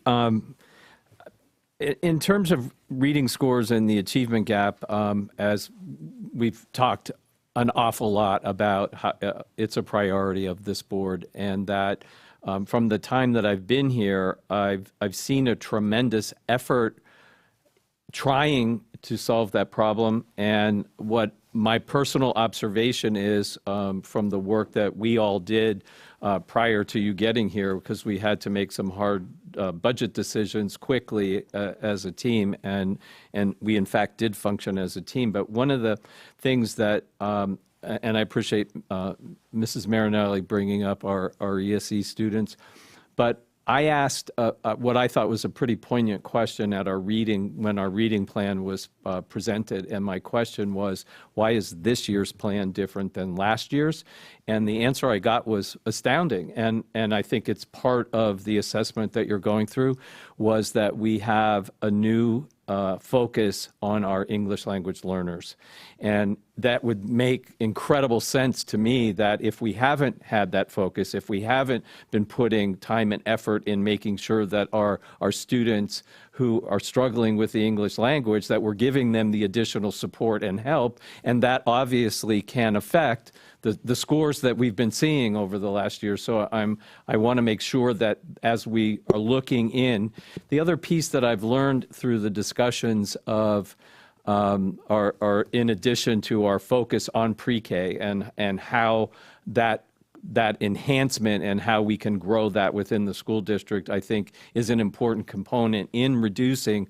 It's not going to be a silver bullet. It's going to be several things that we all weave together and move those numbers finally. And then lastly, and I keep saying this, I think that we don't say this enough, that 47% of our community is at or below the poverty line. That is, those are folks that are struggling to put food on the table and pay their rent. And in that process, there's a tremendous amount of transience that happens in our students that we receive because they've found a job, the family has found a job and they're coming here, and we lose that we've invested. But in that process, I think there has to be an immediate reading assessment on a student that we receive, so that we right then and there, if we have all these incredible reading programs, that we design immediately a reading intervention, whatever that is, ELL or reading recovery or any number of things that we have at our fingertips. And I'm not 100% sure that we've stepped up to that plate as urgently as this board would like us to. So while you're doing those assessments, those are pieces that I would add to the puzzle. Wonderful. Well, as I've had, I know many of us have had conversations individually with Mr. Connor or Mr. Renoff or members of staff. Mrs. O'Day, I have not yet, but I look forward to that. But that this is a priority, and that we are, because I think over the years, I don't even know all of the programs that we have. I think that's the hardest part. And so when it comes down to getting a new contract and approving it, I do take that recommendation seriously that the superintendent and our educators bring forward. However, there's a part, especially in a certain amount of time, where it's at what point do you stop and say, I can't keep approving these because our scores aren't moving. Right. But I don't feel that that is why I wanted to emphasize, and I think that the jargon, is there a silver bullet? I don't think so, but if we find it, that would be wonderful. But and that each child learns a little bit differently. But there, what I do know is that our aggregate data shows us that the programs that we have or at least the way they're being executed. And this is not to be taken personally. It's just got to be have to honest conversation about there's opportunities to improve, and we need to have a really good, hard evaluation. And so I'm glad that you're highlighting it. My request is that we get updated on that, of course, with progress monitoring, but in a palatable, simple jargon way. And that's why I use structured literacy, leveled literacy, balanced literacy, because I think that they fall into these buckets versus the name of the vendor or what have you. I could be wrong. I continually educate myself on these, but just wanted to prioritize it and look forward to it being a ongoing, high priority discussion. Madam Chair? I can't help it. I have to say that the silver bullet is sitting next to you. A laser focus on academic achievement and a team and an accountability and a progress monitoring. We're on it. No pressure. No pressure. No, I have high expectations. You come with a record, and I know that we're going to have reasonable movement, and we are already. I do want to reinforce that we do have Dreamers Academy, as Mr. Edwards mentions, the English language learners. We have a research-based school with with Jerry Chaffee, who's put together an incredible program, and I know that you've become familiar with that. As we move forward I encourage us to bring her into that loop on lessons learned, research done, and the progress that she's made would certainly benefit us to indulge with her. Agreed. Thank you. And as I've shared that she is more than willing to do so, I know Mr. Edwards and I had the opportunity to be there at the groundbreaking, which has been years in progress. So it's exciting, but we can, she's regularly makes herself available to the district for every student in our community. Final thing, just because we have to get moving, was the strategic plan. It is on our agenda just to solidify the motion that Mrs. Rose made prior to that. I think there was just some confusion, maybe perhaps in the public, but that it was just holding. There's no additional movement, but I do think as we evaluate and we'll workshop as you go through, and I want to make sure I'm right here, the next 100 days assessing certain things that will be coming back with a revised strategic plan amongst your recommendation and some of the priorities that we've talked about. Am I on the right page, understanding? Here, okay, yeah. All right. Well, with that, we are adjourned until 6 o'clock for the regular scheduled board meeting. Thank you so much.